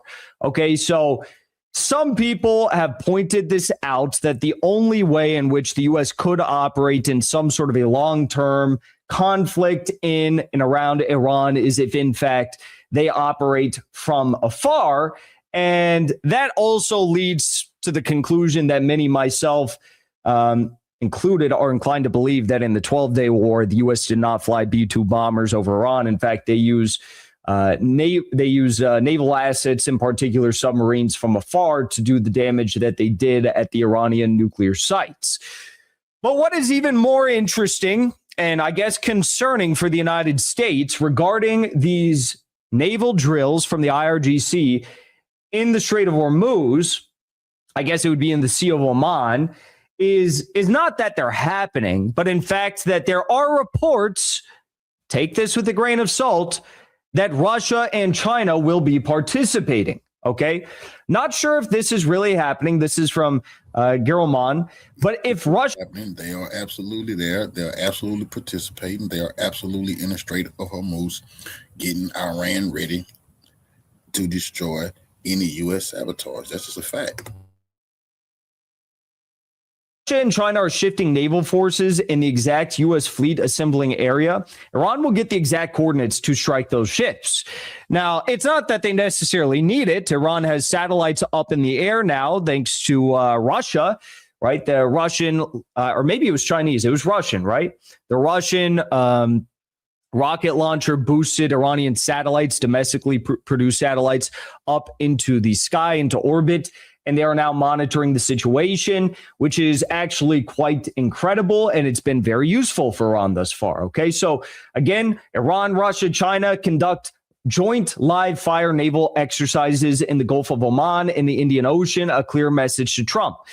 Now, the reason why this is going around, I did a little simple fact check here, is because it was reported in Iranian media and Al Jazeera circulated this story. Now, Al Jazeera and Iranian media, including Press TV, it would be very unusual for them to put out a story of this magnitude and it be not based in any sort of reality. That would be extremely unusual. I have followed all of these outlets for a very long time. But what we do know for certain is that, in fact, Iran at the least will be participating in these naval drills. Both the Iranian Navy and the Islamic Revolutionary Guard Corps, the IRGC Navy, will soon conduct exercises. The IRGC Navy will be conducting live fire naval exercises in the eastern Strait of Hormuz, including areas where international shipping operates. Disruption is expected, and this exercise is likely to show Iran's capabilities in disrupting shipping should the United States attack. The Iranian Navy, in coordination with the Russian Navy and the People's Liberation Army, China, will be conducting naval exercises in the Sea of Oman. Notably, USS Abraham Lincoln aircraft carrier was spotted there a few days ago, according to public flight tracking data showing U.S. Navy aircraft takeoffs in this area. Now, even the Institute for the Study of War has highlighted the fact that this might actually take place. So you now have Al Jazeera, you have Iranian media, and you have the Institute for the Study of War signifying that, yeah, we're beginning to hear that this might actually be taking place, okay? Iranian media outlets circulated a January 29th Al Jazeera report that claimed that the Iranian Navy will hold joint military exercise with the People's Republic of China and Russia in the Sea of Oman and the Indian Ocean in the coming days. The reports did not specify whether Artesh or the IRGC Navy will participate in the exercise. Iran and the PRC and Russia have held annual naval exercises in the Gulf of Oman in recent years, usually in the month of March. Russian and Chinese media have not confirmed the exercise at the time of this writing. Now, it would be early for them to conduct these exercises, right? But it wouldn't be unprecedented. This has happened before. It doesn't always happen in the month of March. So I guess we'll have to wait and see. What we do know for certain is that this badass Iranian ship, which I'm sure many of you have seen, the IRGC Navy ship, Martyr Soleimani, is being spotted in the waters of the Persian Gulf right now, out and about. All right. So that one is out there. I love this ship. It's like a James Bond villain ship. I actually love this ship so much. Every time I see videos of it, it's so base. Anyway, so that one is out and about. Iran has urged oil tankers and other commercial vessels to use southern bounds of the lanes, which may lead to a temporary restriction in maritime traffic. And we also have reports from Press TV now, which say China has dispatched several advanced destroyers toward Iranian waters as Iran, Russia, and China prepare to hold joint naval drills near the Strait of Hormuz on Sunday. Now, I say don't believe it until you see it. Well, we're kind of beginning to see it. We're beginning to see some movement, and that is crazy. At the point in time when everyone is moment by moment, second by second, waiting, watching each and every night Iran time to see if the U.S. will take action, if Israel will take action. China and Russia apparently are saying, so what? We have live fire military drills to do. Wow. Right around where these U.S. boats are going to be. So this draws the question, folks. Will the U.S. delay? Will they not delay? Right? If they do have plans to do this, which I think we all know they have plans to do it, right? Will they delay? Will they not delay? If they do a maritime blockade, right? I seen earlier in a report that one of the U.S. aircraft carriers was moving from the Strait of Hormuz, where all of this was going on, to the Indian Ocean, and the military report, they was mocking the U.S., saying, why were they running from this area of the theater? Well, Russian and Chinese vessels be escorting Iranian ships through the blockade, running the blockade. That's a possibility. As insane as it sounds, that is a possibility. Russian and Chinese military ships trying to run the blockade, protecting Iranian ships, oil vessels, right? You know, anything could happen here. And none of this is unprecedented, right? You all remember Soviet ships were protecting Cuban vessels, if I'm not mistaken. It was ships en route to Cuba or something like that. And that was at the time of the very heavy U.S. blockade under Kennedy. And U.S. military advisors were telling Kennedy to bomb the Soviet ships. He said, bomb the Soviet ships. What do you mean? I can't do that. That's going to be World War III. He didn't do that. He called the Soviets. The Soviets called off the running of the blockade. They went home and they struck a deal. So this could actually be a very effective approach, although I don't think that I know Iran doesn't need Chinese and Russian vessels to help them run the blockade. They don't need that, but it would be a lot of added pressure, added weight, and it would be a much bigger decision if the U.S. tried to do something. I mean, that would be World War III at that moment if they struck one of those ships. So that is very interesting. Iranian army spokesperson says American aircraft carriers have a serious weakness against missiles. You'll find out about that later. That's from Iranian army spokesperson. Iran unveils underwater missile tunnels, warns Strait of Hormuz could be targeted. So it seems as though there's a lot of pressure, a lot of stress on the fact that the Strait of Hormuz could be where we see things tip off. Iran has revealed a network of underwater missile tunnels, warning that the Strait of Hormuz would not remain safe if the country were attacked amid escalating tensions with the United States. Footage aired on Iranian state television showed IRGC Navy Commander Alireza Tangsiri inside the submarine missile facilities, displaying rows of cruise missiles reportedly capable of striking targets over 1,000 kilometers or 621 miles away with smart guidance systems.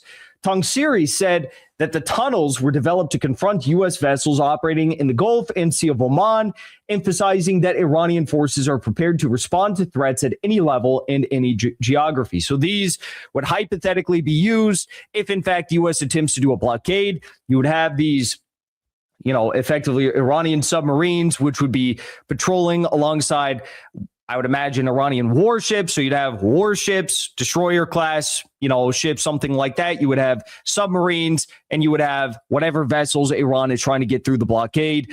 And the U.S. would, in effect, be forced to take the first shot. If they did take the first shot, immediately Iran would respond with those submarines. Now, let's take a look at this. So here's a look at some of the assets that Iran has at their disposal to target any sort of American naval threat, okay? The U.S. Navy is massing ships near Iran, but Tehran's newer anti-ship missiles designed to make any naval aggression painfully expensive. So not just the submarines do they have, or the tunnels as they call them, right? The naval tunnel systems. They also have mass-produced anti-ship missile bastion, and U.S. ships in range are vulnerable based on reverse-engineered Chinese CA-02 design with enhanced radar and range variants. So all of these missiles are smart missiles. They are, we're living in 2026 in Iran. The United States still doesn't have hypersonic missiles, by the way. Based on, so produce independently under sanctions, a sustainable missile ecosystem hard to cripple, integrated across ships, coastal batteries, air platforms, and IRGC systems, complicating U.S. naval suppression. Not only that, but we also have this, Iran sniper missiles, okay? U.S. warships are under threat from the Qatar cruise missiles at just 3 to 5 meters above sea level. This gives even the most advanced radars only 10 to 15 seconds of reaction time. Its range is 200 to 300 kilometers and fully covers the Strait of Hormuz. The 200-kilogram armor-piercing warhead is specifically designed to penetrate carrier flight decks and superstructures. Each missile costs around $500,000. In contrast, a single carrier runs $13 billion, with escorts adding $2 to $4 billion each. One saturation salvo could erase decades of investment. Launched from trucks and trailers disguised as civilian vehicles, the Qatar turns Iran's 1,800-kilometer coastline into hidden batteries that are nearly impossible to destroy. It is one of the core pieces of Iran's A2 air defense strategy. A2AD. Okay, now, this is, by the way, why, yes, China, the PLA Navy, is building up a massive Navy, but not so much with the aircraft carriers, because it's out of date. Anyways, I would not be surprised if we had full on nuclear surprise from Iran. Like if they all started, posting these hype edits of the B-2 bombers and whatnot, Diego Garcia saying how they're going to steamroll Iran, and then Iran like drops a video of Khamenei with like some Kim Jong-un edit with like a nuclear bomb, I wouldn't be surprised. Before you leave, I want to say thank you for the support, because after 2 years of being banned,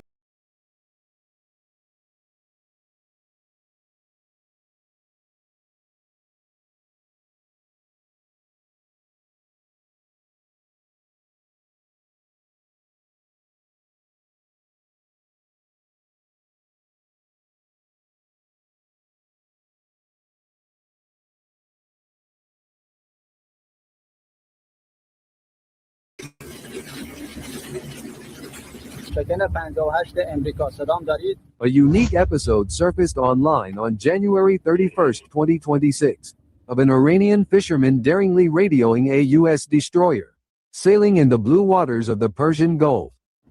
The video, apparently shared directly by the Iranian fisherman, and continued to speak to the warship, which was venturing far into foreign lands, so the fisherman mocked them and told him to raise the Iranian flag. The fisherman says, "This is an Iranian fishing boat." The U.S. are absolutely trying to bait the Iranians to shoot at them. See, these people crazy. They want war. They actually, in the Iranian waters, in the fishing boat, busted them. And they're going to show you how the Iranian military tell the fishing boat, stop talking to the U.S. military. But the fishing boat posted this video himself. The U.S. really could have shot at the U.S. military if they wanted to. The Iranian military. You are sailing in Iranian territorial waters, and the sacred flag of the Islamic Republic of Iran must be raised at the highest point of your ship. The U.S. militarism leaves damage without adequate accountability, creating an environmental crisis. Here is why Iranian fishermen are driving them away. Moments later, the IRGC Navy is heard on the radio, ordering the fishermen to stop talking to the Navy destroyer. At one point, IRGC says, "Stop talking to the warship." This is just a fisherman, showing that Iranians' bravery to follow the rules of their own country, regardless of superpowers. Not only are their president and military powerful, but their society is powerful as well. It is unknown whether the U.S. destroyer sailed near or outside Iranian territory, but tensions are currently running high in the region due to the buildup of U.S. military equipment and its war ambitions.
Russian President Vladimir Putin has held closed-door talks with Iran's top security official, Ali Larijani, in Moscow, a meeting that comes as the United States sharply escalates pressure on Tehran over its nuclear program.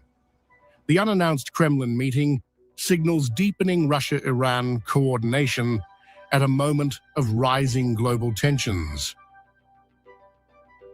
The visit coincides with a renewed military warning from US President Donald Trump, who claims Tehran wants to strike a nuclear deal, but is facing unprecedented American pressure.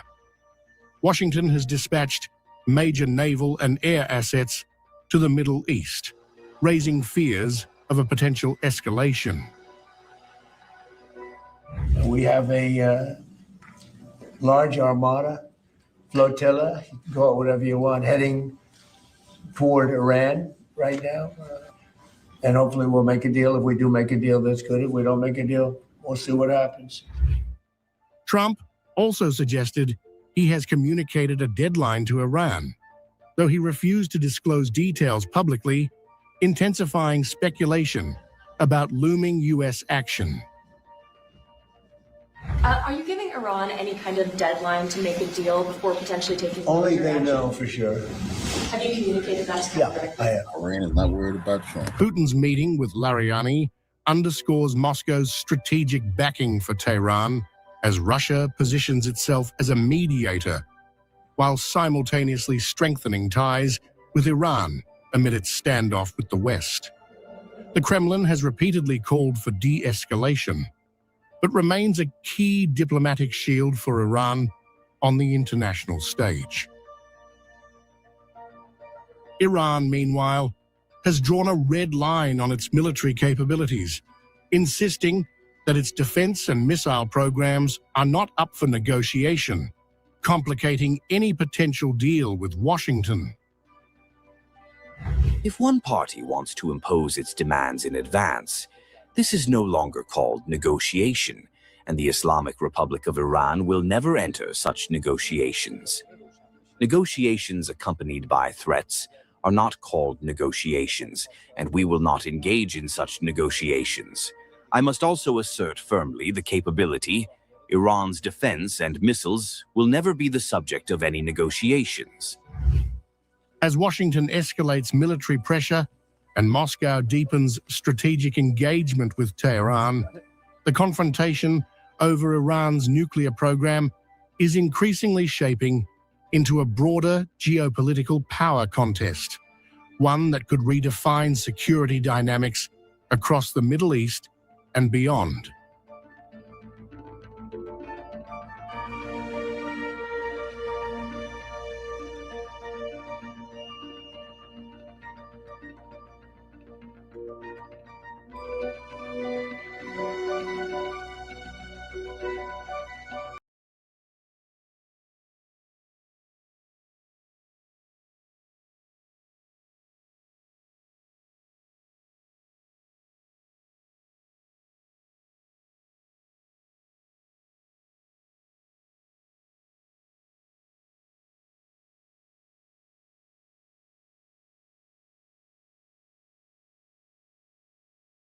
Who better? Nobody to talk about the situation in the Persian Gulf, the danger of war, either from the US or Israel or both, the preparations being made by the Iranian people and their leadership to defend their country and their revolution, than Professor Said Mohammad Marandi, Professor of English Literature and Orientalism at the University of Tehran. Professor, so happy to see you, and so happy that the rockets and missiles are not yet flying. But is the danger over, or is Trump planning some kind of sneak attack, or Netanyahu some kind of sneak attack? What's your take on it? Well, thank you very much, George, for having me. It's always an honor and a pleasure. No one knows, especially now with the files that have been released on Epstein. Some believe that that may increase the chances for a great war of distraction. And therefore, that's a fact. The country and the government is preparing for the worst, as it has been for the last few weeks. We don't know where things will go. But what is clear is that the leader, Ayatollah Khamenei, has said today that any attack on Iran will lead to a regional war. And over the past few days and last couple of weeks, Iranian leaders and military officials have said that even a small attack, a symbolic attack by the United States, will mean an all-out war, because it is clear that that would be an act of aggression, and if Iran does not respond to it with massive force, it will only encourage Trump to do it again at a later date. The 12-day war is not over, and Trump back then was also deceitful. He was negotiating with Iran, but at the same time conspiring with Netanyahu against the country. And more recently, we saw Western intelligence agencies create an armed uprising in the country. While Western media was lying and claiming that this was all peaceful protests, it was clear from the footage and from the admissions of the Mossad in a Persian language statement from the former CIA chief that Mossad was on the streets. And Channel 14 News of the Israeli regime also said that they brought in weapons, and this channel is close to Netanyahu. They brought in weapons that they said killed hundreds of security officials and police officers.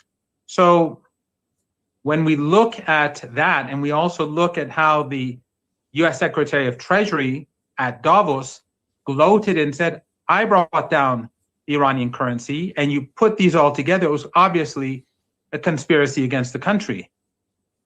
So when you put all these together, the 12-day war, the conspiracy that we had a few weeks ago, and then the media buildup, trying to create a consensus to attack Iran by manufacturing fake numbers about the casualties, even though it is the West that's responsible for what happened in Iran.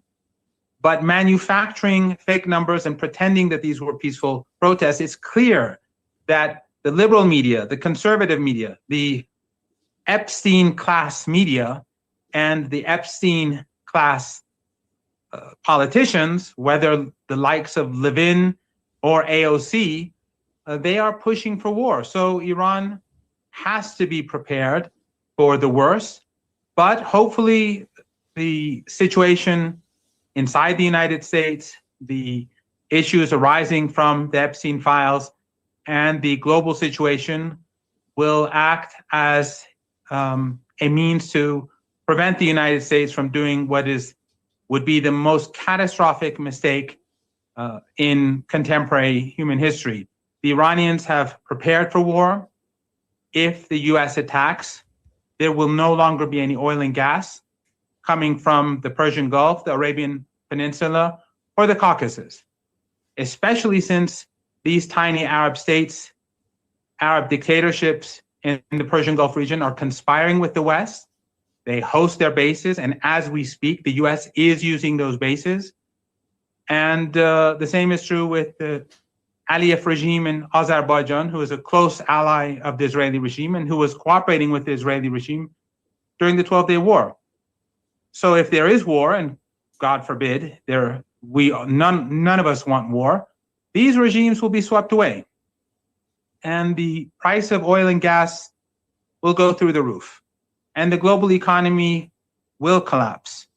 And it will be the fault of the United States, Trump, Zionists, and all those elites that were pushing for war, and people will remember that. So hopefully sane people will warn the Trump regime against war. But then again, the people around Trump, the people who control the Congress and the Senate, they're not American firsters. They're Israeli firsters. And they're willing to sacrifice the United States, the well-being of people across the world, across the West, for the sake of the Israeli regime. So who knows? What's the current disposition of American forces?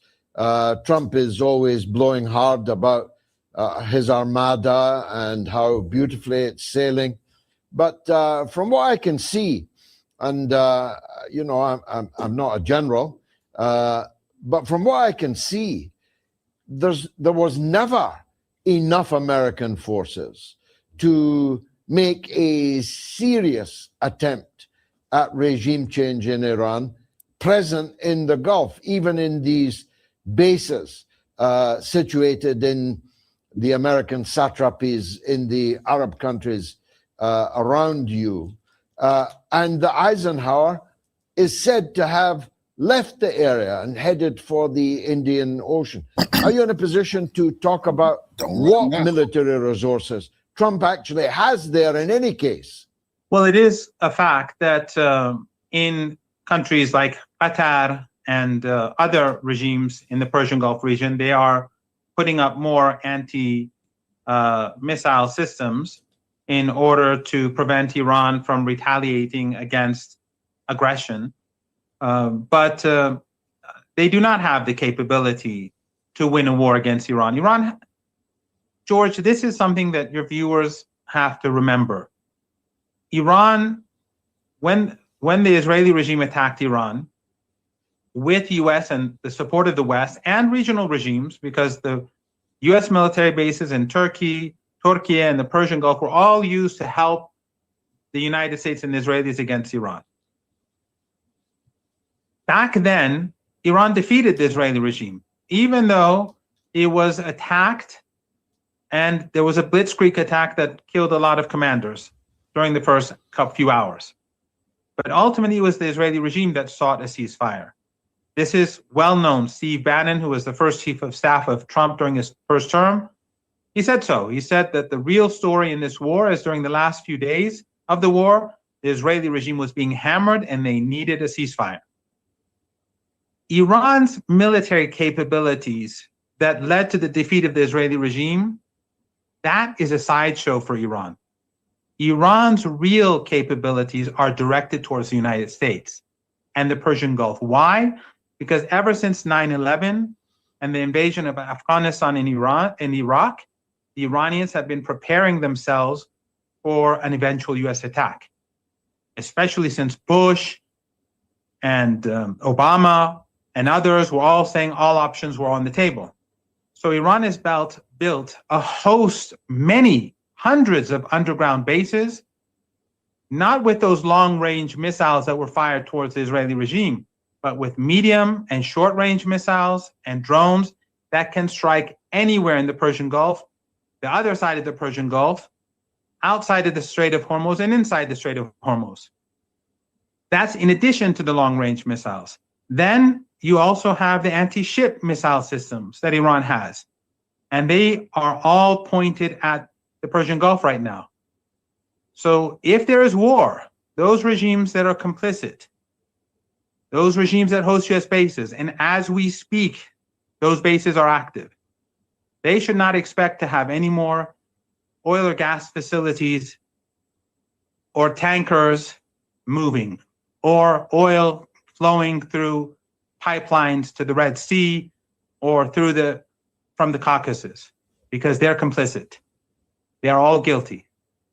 Iran does not want war, George. Iran does not want the global economy to be damaged. Iran is sitting back, waiting for the United States to make a decision. But if the United States and if Trump makes the stupid decision of attacking Iran, this will be a fight for survival. And all those regimes that are complicit, they will be swept away. Qatar, the Emirates, others, these regimes are family dictatorships. There are more foreigners, far more foreigners in their countries than passport holders. And these family dictatorships won't last.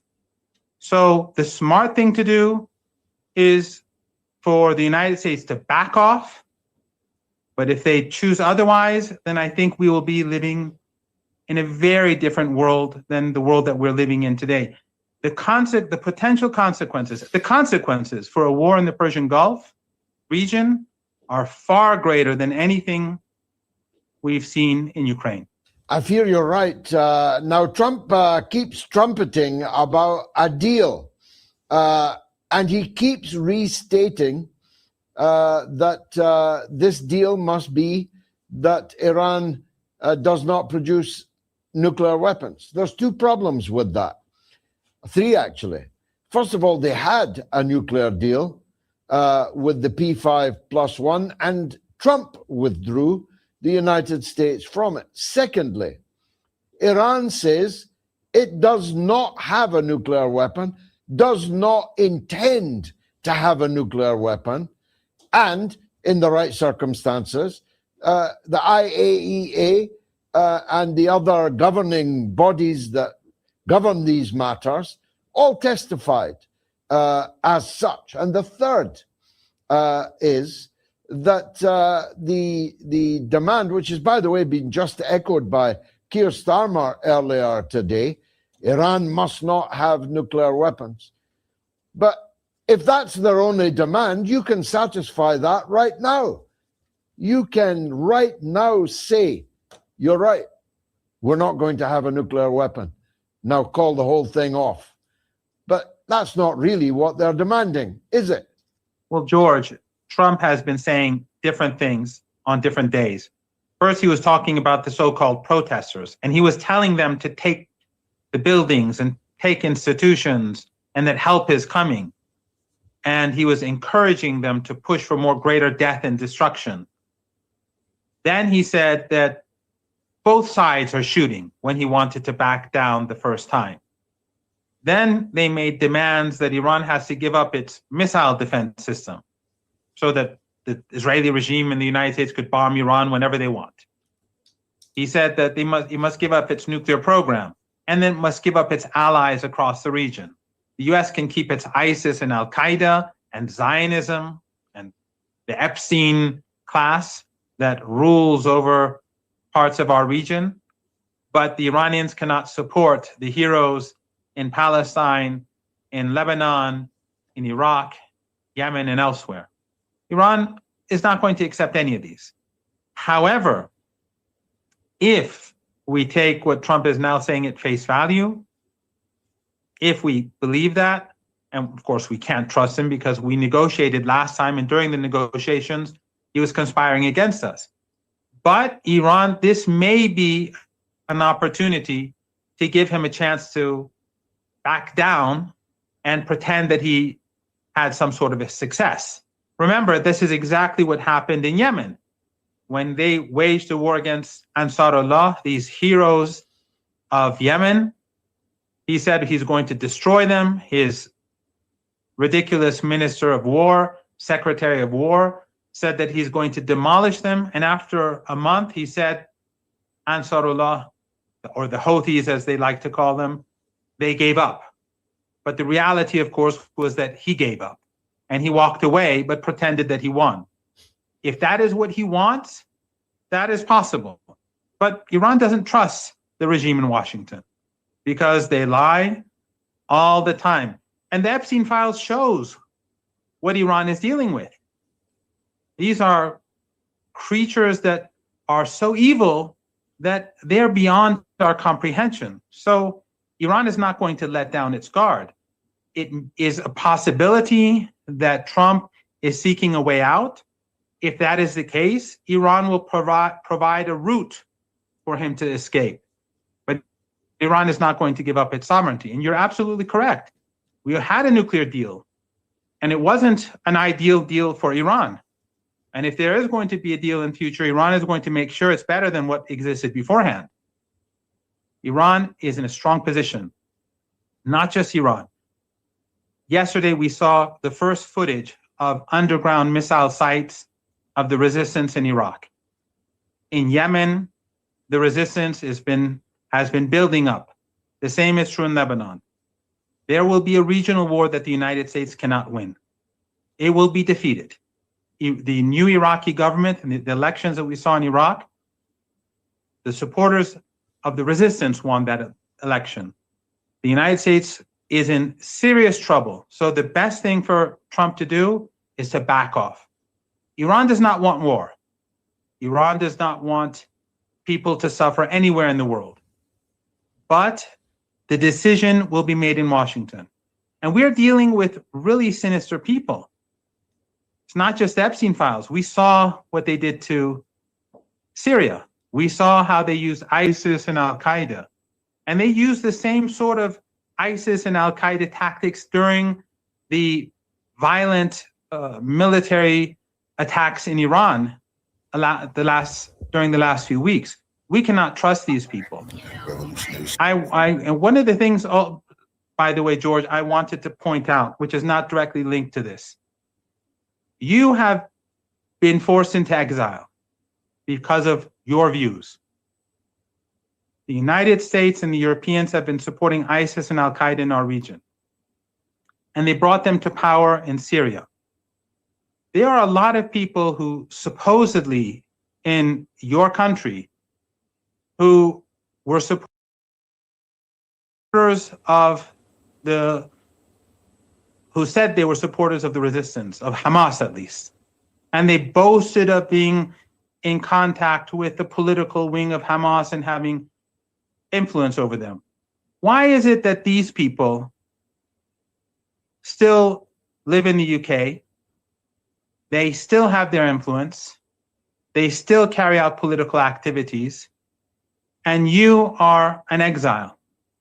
It's because the British regime and the American regime, they are controlling these groups, these terrorists, ISIS, Al-Qaeda, their supporters, their enablers across the region and beyond. Iran cannot trust the United States, the UK, France, or the Germans or anyone else in the EU, the Canadians or the Australians, because they support Zionism, they support ISIS, they support Al-Qaeda, and if they have the opportunity, they will demolish Iran. So the only path left for Iran is to be ready for war, but hope for peace. Amen to that. He said that he had already destroyed Iran's nuclear capabilities. What happened to that boast? And why does nobody say? You told us you already obliterated it just last year. George, the Western media will never ask any question. Just as during the last couple of days, we saw dozens of Palestinians slaughtered in one day, and the Western media is looking away. The Epstein files should bring down government after government across the Western world. Yeah. But it doesn't, because the Western media won't ask questions. The Western media belongs to the Epstein class. So yes, you're right. Trump said he obliterated the Iranian nuclear program, but now months later, he's saying that it has to be destroyed.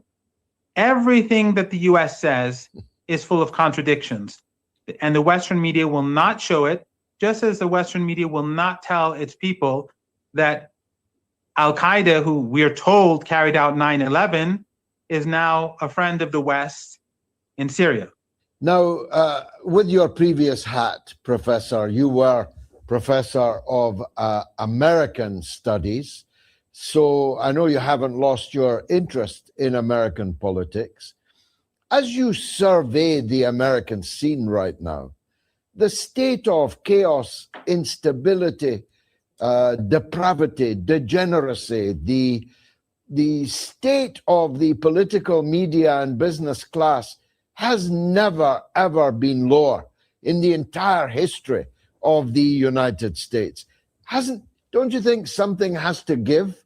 Trump just can't go on making wars, threatening wars, wagging the dog to try forlornly to divert people's attention from what's being revealed about their own country. How do you see that American political scene now? Well, again, this is something that you know better than I. But I think one of the things that really fascinates me is MAGA and how these people were anti-war and now they're supporting war. They apparently have no problem with shooting white women in the face anymore, or shooting men who take care of war veterans or veterans of the armed services. They used to apparently care about Epstein and the Epstein files, but apparently for Christian Zionists, that's okay now. It's quite extraordinary at many levels, although it shouldn't be in many ways. It shouldn't surprise us, because Christian Zionists believe that Christ supports genocide. So they obviously, for me, could support a pedophile in power. I think that the situation in the United States is unsustainable, though, and that people are waking up. Young people, Jews, Christians, Muslims, people from all walks of life, they're waking up. And even though the regime is trying to turn people against one another, I think people on the left and the right and independents are all seeing the truth. And so I'm not pessimistic about the future, although I don't see any imminent change for a better political landscape in the United States. But I think that this awakening is something that can provide hope for the future, and we must push forward. And people like yourself are at the forefront of this change. And therefore, even though the situation looks hopeless, the Senate, the House, more important than the Senate and the House and the White House, is the fact that the real rulers of the United States are the Epstein class, the oligarchs, the absolutely and utterly corrupt oligarchs. And they are the permanent leaders. They are leaders for life. But people see through what's going on. We have seen that in TikTok, for example, how people are fleeing TikTok because they see what has happened. They see what's happening to their societies. So I'm not pessimistic at all, actually. And I advise your viewers to be optimistic, despite the, I did read some of I didn't read them, but I listened to people who were explaining some of the Epstein files and some of the documents, and they were showing the documents in their video programs, and it was really sickening. It was very disgusting, and it was difficult to watch. And a couple of times I just stopped listening to their explanations. But all that, I think that at the end of the day, this corruption, this despicable ruling class, with all its wealth and power, they're in serious trouble. And if they do push for conflict with Iran, they will lose, and that will quicken their demise. And I don't think that they're going to succeed in Venezuela either, by the way, even though they're stealing the country's resources and acting like a 19th century colonial regime. But I think the reach of these oligarchs is not as great as they think it is. And I think in the coming months, it's going to get worse for the United States, or at least the regime.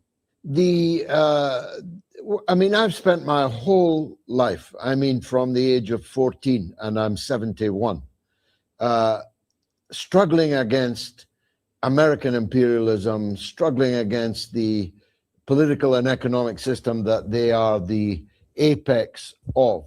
And I always knew that they were rotten, but I never imagined that they were as rotten as they are now revealed to be. In fact, I chide myself for my naivety.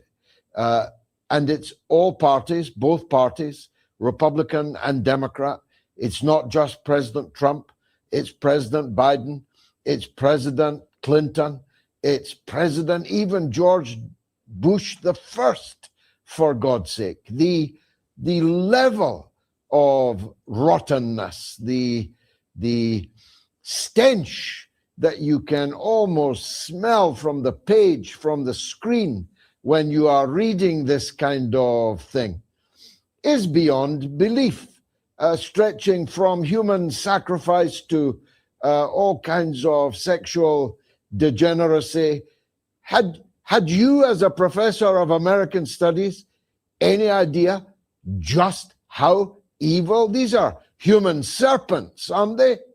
You know, George, actually, I was speaking to a mutual friend of ours just today, and I was telling him sort of the same thing. Even though we've been watching them carry out a genocide in Gaza, for an ongoing genocide in Gaza for well over 2 years, and the entire Western media looks away, and the political class rearms the Israeli regime, so we shouldn't be surprised. But it is shocking even for me. If it's shocking for you, it's definitely shocking for me. It's so ugly and disgraceful and disgusting that I was telling our mutual friend that it reminds me of those low budget films that I used to watch as a child, black and white films where the antagonist his evilness is exaggerated, and the film doesn't even look real.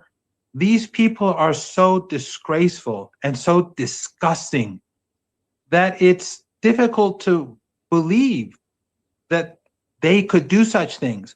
But, George, one really good thing, and this is what I was telling our mutual friend, that I believe comes out of these documents is that it does, I think, show that in the FBI, there are people who want this stuff to get out.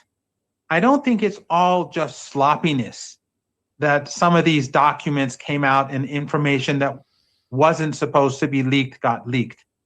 I think there are people in the FBI who are actually conspiring to find a way to get this material leaked, to fool the people at the top of the FBI so that people can see more than what they were supposed to see.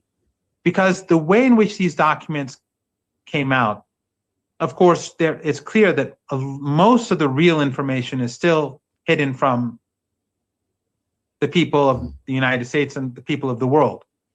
But some things have been revealed that that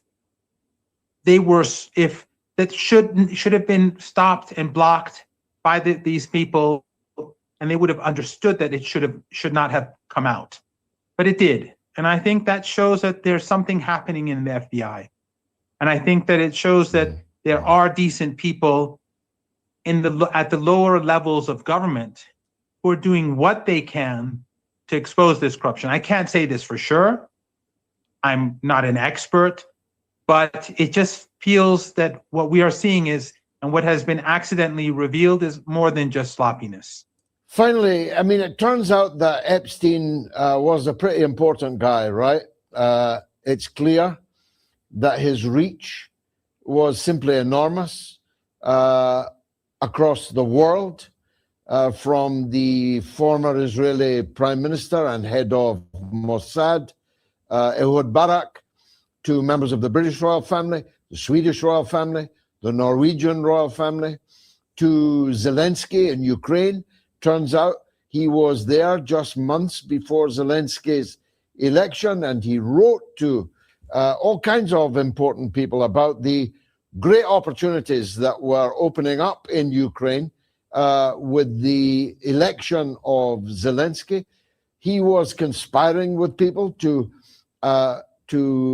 assassinate and overthrow President Putin. He was involved in Somaliland. Can you believe it? Who even knew, other than thee and me, about Somaliland outside of the Horn of Africa? But Jeffrey Epstein was there. He was a friend of Chomsky and Woody Allen. He was really deeply central to the operation of the system. It's beyond comprehension or belief that he was not working for someone, unless he was the man, unless he was the someone, and everyone else was working for him, which seems unlikely. Who was he really working for? Well, I think that's the question that no one in the mainstream media is talking about. even in the United States, now that they are talking about Epstein, they're not talking about the real question, and that is the relationship between Epstein and the Israeli regime. And how is it that the Israeli regime can do whatever it wants in the United States? It controls the United States. And I have no doubt that Epstein is just one of many Epsteins.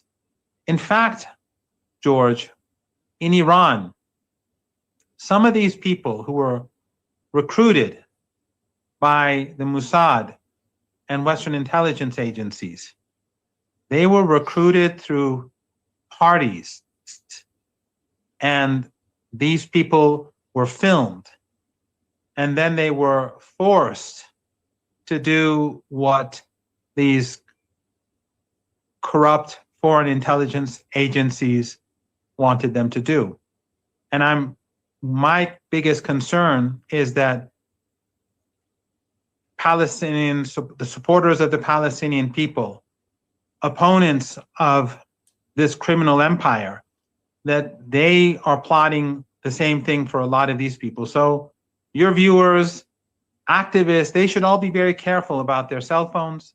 They should be very careful about agents from the FBI or people put close to them from Mossad who want to push them to do something illegal or foolish so that they can make them change their position or to conspire on their behalf or to spy on their behalf.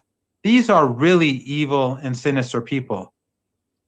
It is so lawless that the United States, the superpower, the number one, at least the former number one superpower, I think China's economy is, you've been to China and you know what I'm talking about. I think China is now pulling ahead of the United States. They're building their country as the United States is engaging in war and conflict across the world. But this superpower is allowing a tiny Zionist regime to do whatever it wants in their country, to use sex slaves and children, to force people to do what they want them to do, whether they're politicians or whether they're business people. It is quite extraordinary. The most, of course, the worst part of it all for me, in a way, not the worst part, but what is disappointing for me is Chomsky in all this. Although there's no reason to believe that he did any of the disgusting things that the others have done. But although I disagree with quite a few things with Chomsky about Iran and the axis of resistance, but I grew up reading Chomsky, and when I was a part of the anti-war movement in the UK, when I was a PhD student, and I was one of the people listening to your speech in Hyde Park, at that time I was reading Chomsky, and it's very sad for me. It's a small footnote in all this, but it's very sad for me to see that his name is involved in all this. Cash and compromat. I suspect in his case it was the cash, but who can rule out the compromat? Professor Said Mohammed Marandi.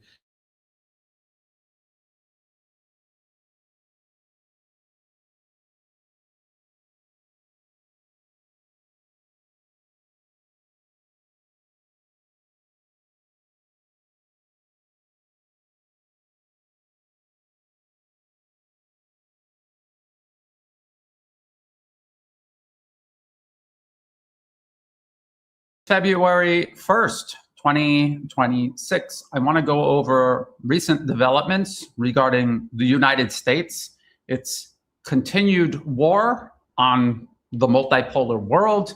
I want to focus on its ongoing proxy war with Russia in Ukraine, its continued military buildup against Iran in the Middle East, and now having overthrown the government of Venezuela, politically captured it, coercing it politically, economically, militarily, it is now moving on to Cuba. And there is a White House, let's start with this. There is a White House announcement. Presidential actions addressing threats to the United States by the government of Cuba. If the United States is threatened by Cuba, then America is an extremely insecure, weak, I would even go as far as saying an utterly pathetic country. If a tiny little island nation like Cuba poses a threat to the United States, then everyone in Washington is an absolute utter failure. If Cuba is able to pose any threat, no matter what it's doing, to the United States, it means the United States, the leadership of the United States, Republican or Democratic, doesn't matter. They have absolutely, utterly failed the Americans. And the biggest threat to the American people is not little tiny Cuba. It is Washington and, of course, Wall Street. But, of course, Cuba poses absolutely no threat to the U.S. These are more lies. The same sort of lies the U.S. used to sell the war on Venezuela. People say it's not a war. If you use your military to attack and kill people in another country, no matter how long it lasts, 4 hours, 4 days, 4 years, it's a war. These are the same exact lies the U.S. used to sell the wars against Libya and Syria. This was during the Obama administration, and the exact same lies the U.S. used to invade the nations of Afghanistan and Iraq. That was during the Bush administration. So again, no matter who you vote for, this is what you get. Now let's go through this. National emergency. So little tiny Cuba. Let's look at little tiny Cuba on the map. The United States. Here's little tiny Cuba right down here. And you will hear people cheering on war with Cuba, claiming that it's a communist country. Everyone is in abject poverty. Their military is pathetic. We could knock them over overnight, just like we did to Venezuela. Venezuela, a much, much larger country. Here, as President of the United States, I have an imperative duty to protect the national security and foreign policy of the country. Here's what they really mean. Foreign policy of this country, not the national security of the United States. They just throw that in to justify this, the foreign policy of the country. The foreign policy of the United States is global primacy. They want to control all other nations in ways Americans would never allow another nation to do to them. This is what they demand they be allowed to do to everyone else. So it is about dictating to Cuba what government they have, how they run their country, where their natural resources go. This is exactly what the U.S. has now openly done to Venezuela. They said it was about drugs flooding into America from Venezuela. The Drug Enforcement Administration, DEA, wrote a whole report in the middle of the first year of the Trump administration. And it said there are no drugs coming out of Venezuela. There are street level gangs. They wrote about it in a section titled Other. Most of the drugs are coming out of Mexico. More fentanyl was coming from Canada than from Venezuela. In fact, fentanyl and Venezuela weren't mentioned at all in the report, the DEA report. So it was a lie, and this is a lie. And they use these lies to justify taking over these countries, and then they openly pilfer their natural resources. So as soon as President Nicolas Maduro was kidnapped, sent to the United States to face a kangaroo court, President Trump spent the remainder of his time talking about Venezuela regarding stripping their oil wealth, forcing the oil wealth to go to the U.S. than to the countries that Venezuela itself wanted to work together with. So it's just blatant imperialism, blatant dictatorship, blatant tyranny, the very things most Americans, especially those supporting the current Trump administration, those who voted for President Donald Trump, these are the things they think in their mind are the principles that they believe in. Unfortunately, for most of these people, those principles take a backseat to the personalities and political parties they hold their allegiance to, and they will subordinate their principles to picking a team and cheering for it. This is the unfortunate condition of human nature, and this is why Western-style democracy is a failure in terms of self-determination. However, it is an absolute success in controlling any particular population, including the American population. The government of Cuba has taken extraordinary actions to harm and threaten the United States. The regime aligns itself with and provides support for numerous hostile countries, transnational terrorist groups, and malign actors adverse to the United States, including the government of the Russian Federation, the People's Republic of China, the government of Iran. Okay, look, I've had people repeatedly say since President Trump came into office, and they produced documents like the National Security Strategy, and they said, look, Russia and China aren't being designated as the primary threat of the United States, except if you read those documents carefully, they don't mention Russia and China by name as the primary danger the U.S. must face. Because again, danger they're not a danger to the United States. They're a danger to the United States' desire for primacy over the world, because they're strong, powerful nations that can tell the United States, no, you cannot come into my country, you cannot come to my near abroad and do what you please. We will push back. You cannot do as you please all around the globe. You wouldn't want us doing this to the United States. You cannot do this to us. They're big and strong enough to tell the U.S. no. That is why the U.S. designates Russia and China I wouldn't say a threat, I would say a problem. They use the word threat to sell and to justify confrontation with these two nations that the U.S. could easily coexist with if it really wanted to. It doesn't. Here, they're saying Cuba is a threat, and they're saying Cuba has taken extraordinary actions that harm and threaten the United States by aligning themselves with the Russian Federation and the People's Republic of China. So there, the United States is openly saying Russia and China are these immense threats. Anyone doing business with them is a danger to us that we must react to, and not just react to in a rhetorical way. We must take political, economic, and even military actions against. And if you read through the rest of this, they're talking about doing to Cuba exactly what the United States has just done to Venezuela. So they're going to put tariffs, try to further strangle the Cuban economy. Of course, you start with the tariffs, the sanctions, you're trying to prevent oil of any kind reaching Cuba. You're attacking their economy. You are going to induce suffering, not just to the government of Cuba, even if you could somehow justify opposing the government of Cuba, you're going to destroy the lives of absolutely every single human being living on that island. And of course, the whole purpose of doing this is to create unrest within Cuba and to create the conditions within which the U.S. can attack Cuba, just like it did to Venezuela. Literally did this exact same thing to Venezuela. Ahead of the war it launched against Venezuela, the kidnapping of the president of Venezuela, and now the subjugation of Venezuela in an episode of modern day imperialism. And again, the people in America justifying this. The reason they're justifying it is because their guy is doing it. And if it was being done under the other guy, a liberal president, they would be opposed to it. And they would talk about how you launched a war of aggression without congressional approval. Because I remember all of these exact same people supporting President Trump, invading Venezuela, kidnapping the president, all of these same people opposed to wars launched under the Biden administration and the Obama administration for all of the same reasons. Now, this is the United States already having dismembered Venezuela, a partner of Russia and China. This is President Donald Trump himself saying Cuba is a problem specifically because they work together with Russia and China. And at the very same time this is happening,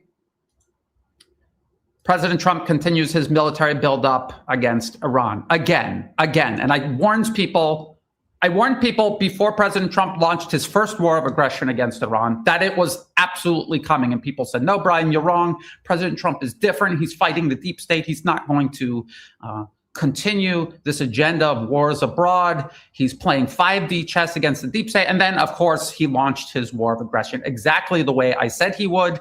They used Israel to start it, and then the U.S. waded in as per the Brookings Institution 2009, which passed the Persia policy paper. I read it many times ad nauseum, and then they did it exactly as per that 2009 paper. And they even had people 24 hours before the war was launched saying, President Trump is not going to launch this war. You're insane if you think if you think nothing has changed since 2009 and that policy paper is still relevant. And then verbatim, as per the 2009 paper, President Trump launched his war of aggression against Iran.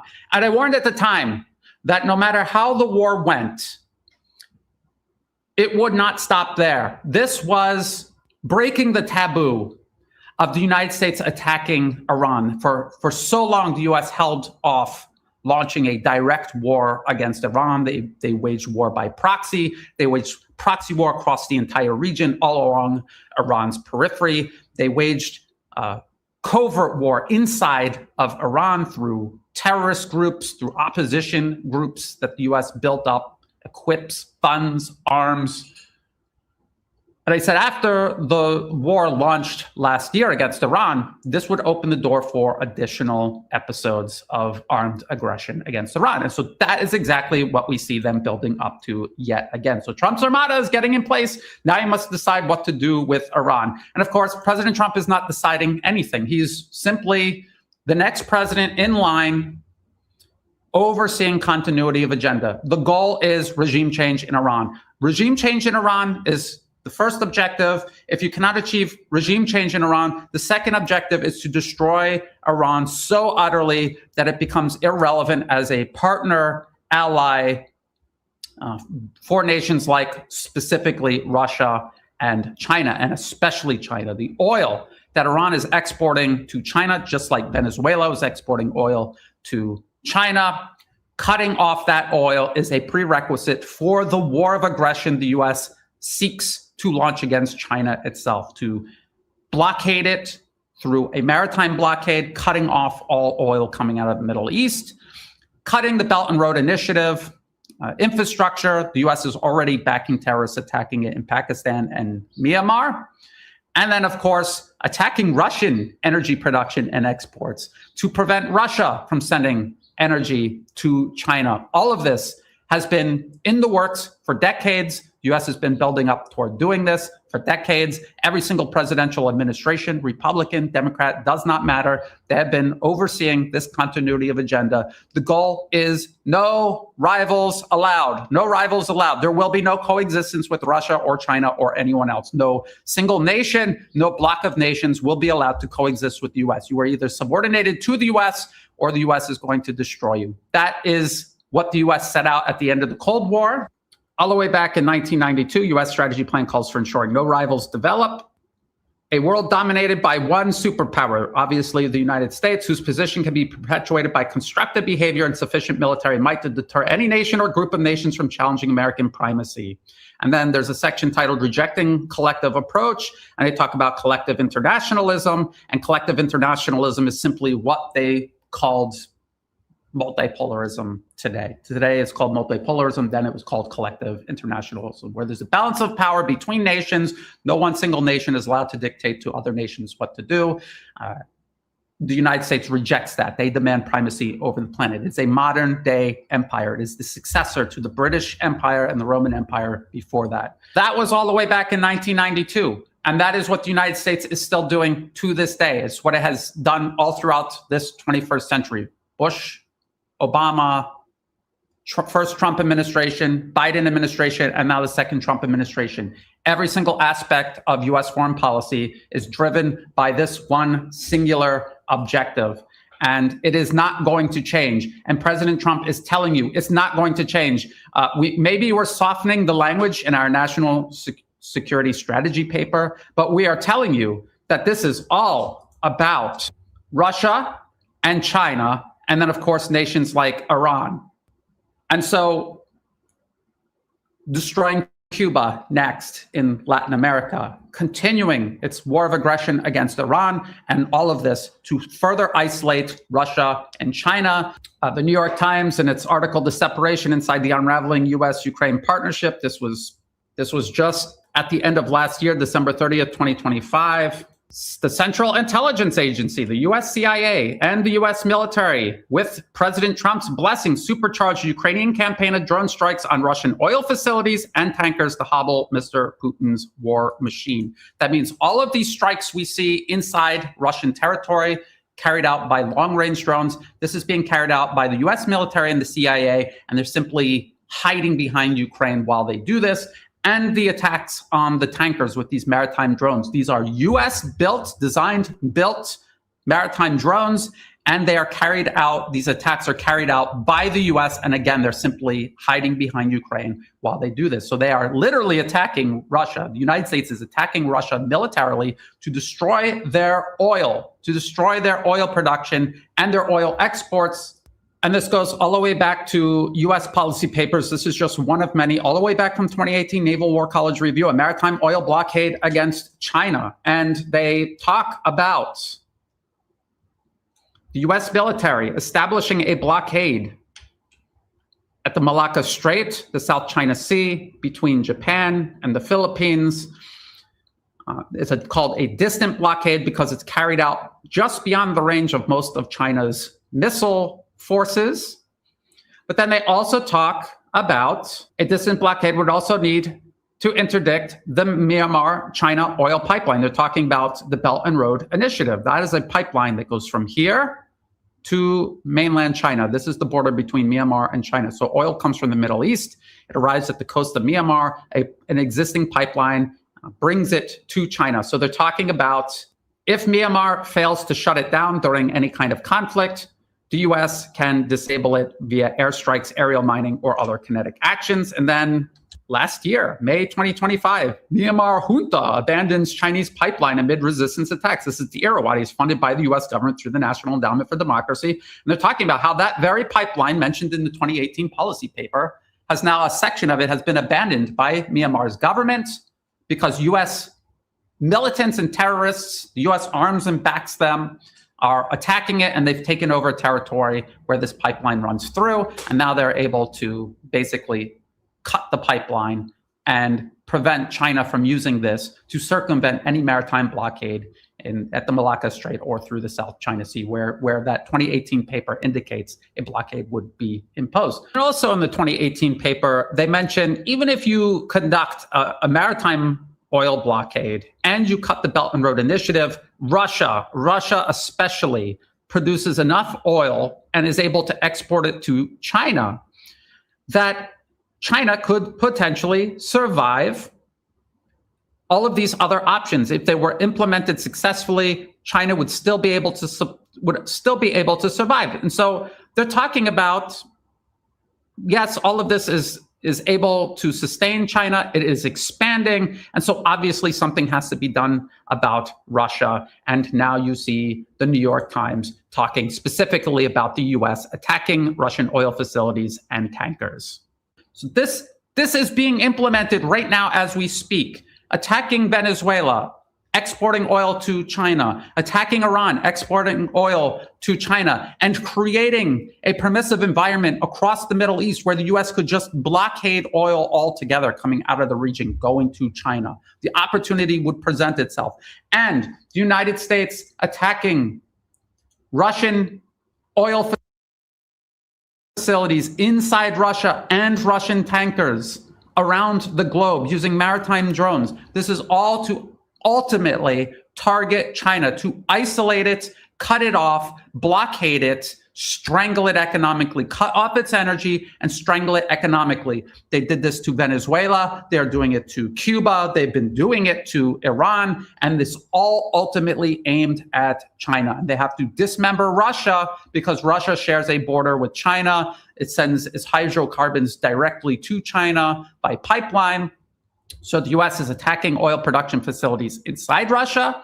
And then eventually we will see attempts to attack these pipelines directly. You will see it. I guarantee you will see it. And so this brings me to this. Russia, Ukraine, halt energy strikes, but differences emerge on moratorium. And it says Russia agrees to stop air attacks on Ukrainian energy installations until February 1st. Well, today is February 1st, 2026. Will this be extended? Will it be immediately discarded? Was it relevant at all?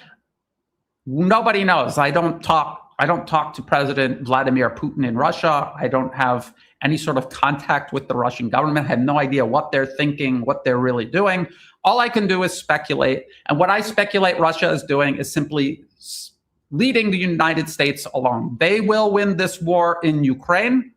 They are agreeing to negotiations publicly. The public face is, yes, of course we want to negotiate. We don't want to close the door on negotiations. But of course they know the U.S. cannot be negotiated with. The U.S. itself has admitted, has no plan on honoring any negotiation with Russia. I repeatedly bring up Secretary of Defense Pete Hegseth's directives delivered in February last year, about a year ago now, where he tells Europe, you need to get your troops ready to go into Ukraine. If there's any freeze at all, any security guarantee must be backed by capable European and non-European troops. These troops are deployed as peacekeepers to Ukraine. It should be a non-NATO mission, should not be covered by Article 5. There will be no U.S. troops. And again, the whole point of this, and I've explained this many times, and you can see it taking shape, the U.S. has designated Europe as next to step into this proxy war. Ukraine is being grinded down.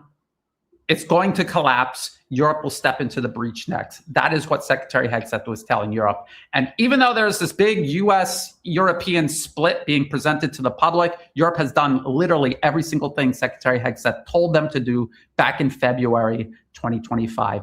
Expand defense spending from 2% to 5%. Check. Yes, Europe has done that. Expand your military industrial production. Check. They are doing that. Vastly expand military expenditure and tell your people Russia is an existential threat and we must expand defense spending, even if it comes at the cost of public programs and your own best interest, the best interest of the European people. This must be done. This is what the European leadership has been telling the European people. And that is not because Europe believes in this. It's because Europe has been politically captured by the US decades ago. And the US tells the European leadership what to do to serve US interests, even if it happens at the expense of the European people, even European businesses. That is what they will do. They are serving Washington at the expense of Europe, just like the Ukrainian leadership is serving US interests at the expense of Ukraine's interests, even at the expense of Ukraine's existence. Same goes for Europe. Same goes for any US proxy. You see Japan, South Korea, the Philippines, all doing the exact same thing in the Asia-Pacific region vis-a-vis China. And so this is what we are watching happen. That is what these most recent developments in the news this week mean. Russia almost certainly is playing along with the US negotiations just to keep it going while they win on the ground. And if you look at what is happening on the ground, even according to pro-Ukrainian sources, liveuamap.com is basically the Ukrainian General Staff's version of events on the ground, you can see Russian forces advancing everywhere. Look at this. These red rifle icons indicate where Russian forces are operating, far past Guliopoli. So they don't want to admit that it's been taken by Russian forces fully, but they admit that there's Russian forces operating all the way as far west as these areas here. For the longest time, they've been pretending that Mirnograd, next to Pokrovsk, has not been taken by Russian forces, but now they admit it's fully taken. And then again, you can see these red rifle icons far beyond where they admit Russia has taken territory. Then we see Konstantinovka, same story. And even around Kupiansk, they are saying that all of Kupiansk has been cleared of Russian forces, but almost every single day you see red rifle icons popping up all over Kupiansk, as if Russian forces are actually still operating. I have not actually seen any compelling evidence one way or the other regarding Kupiansk. So we can just keep an open mind regarding Kupiansk, but absolutely everywhere else, you see what is happening. You see these electric signs, widespread power blackout reported across all of Ukraine. And so Russia already destroyed Ukraine's electric grid, and then they say, we'll hold off attacks for a couple of days. It looks bad.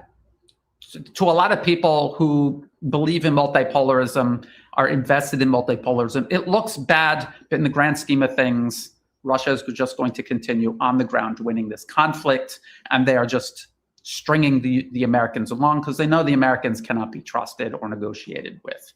So that's what this is. We have President Trump, the United States, essentially just continuing this war, this growing war of aggression against Iran, this desperate desire to either overthrow the government of Iran or simply cripple it so badly it becomes useless as a partner and ally to Russia and China. And we have here the U.S.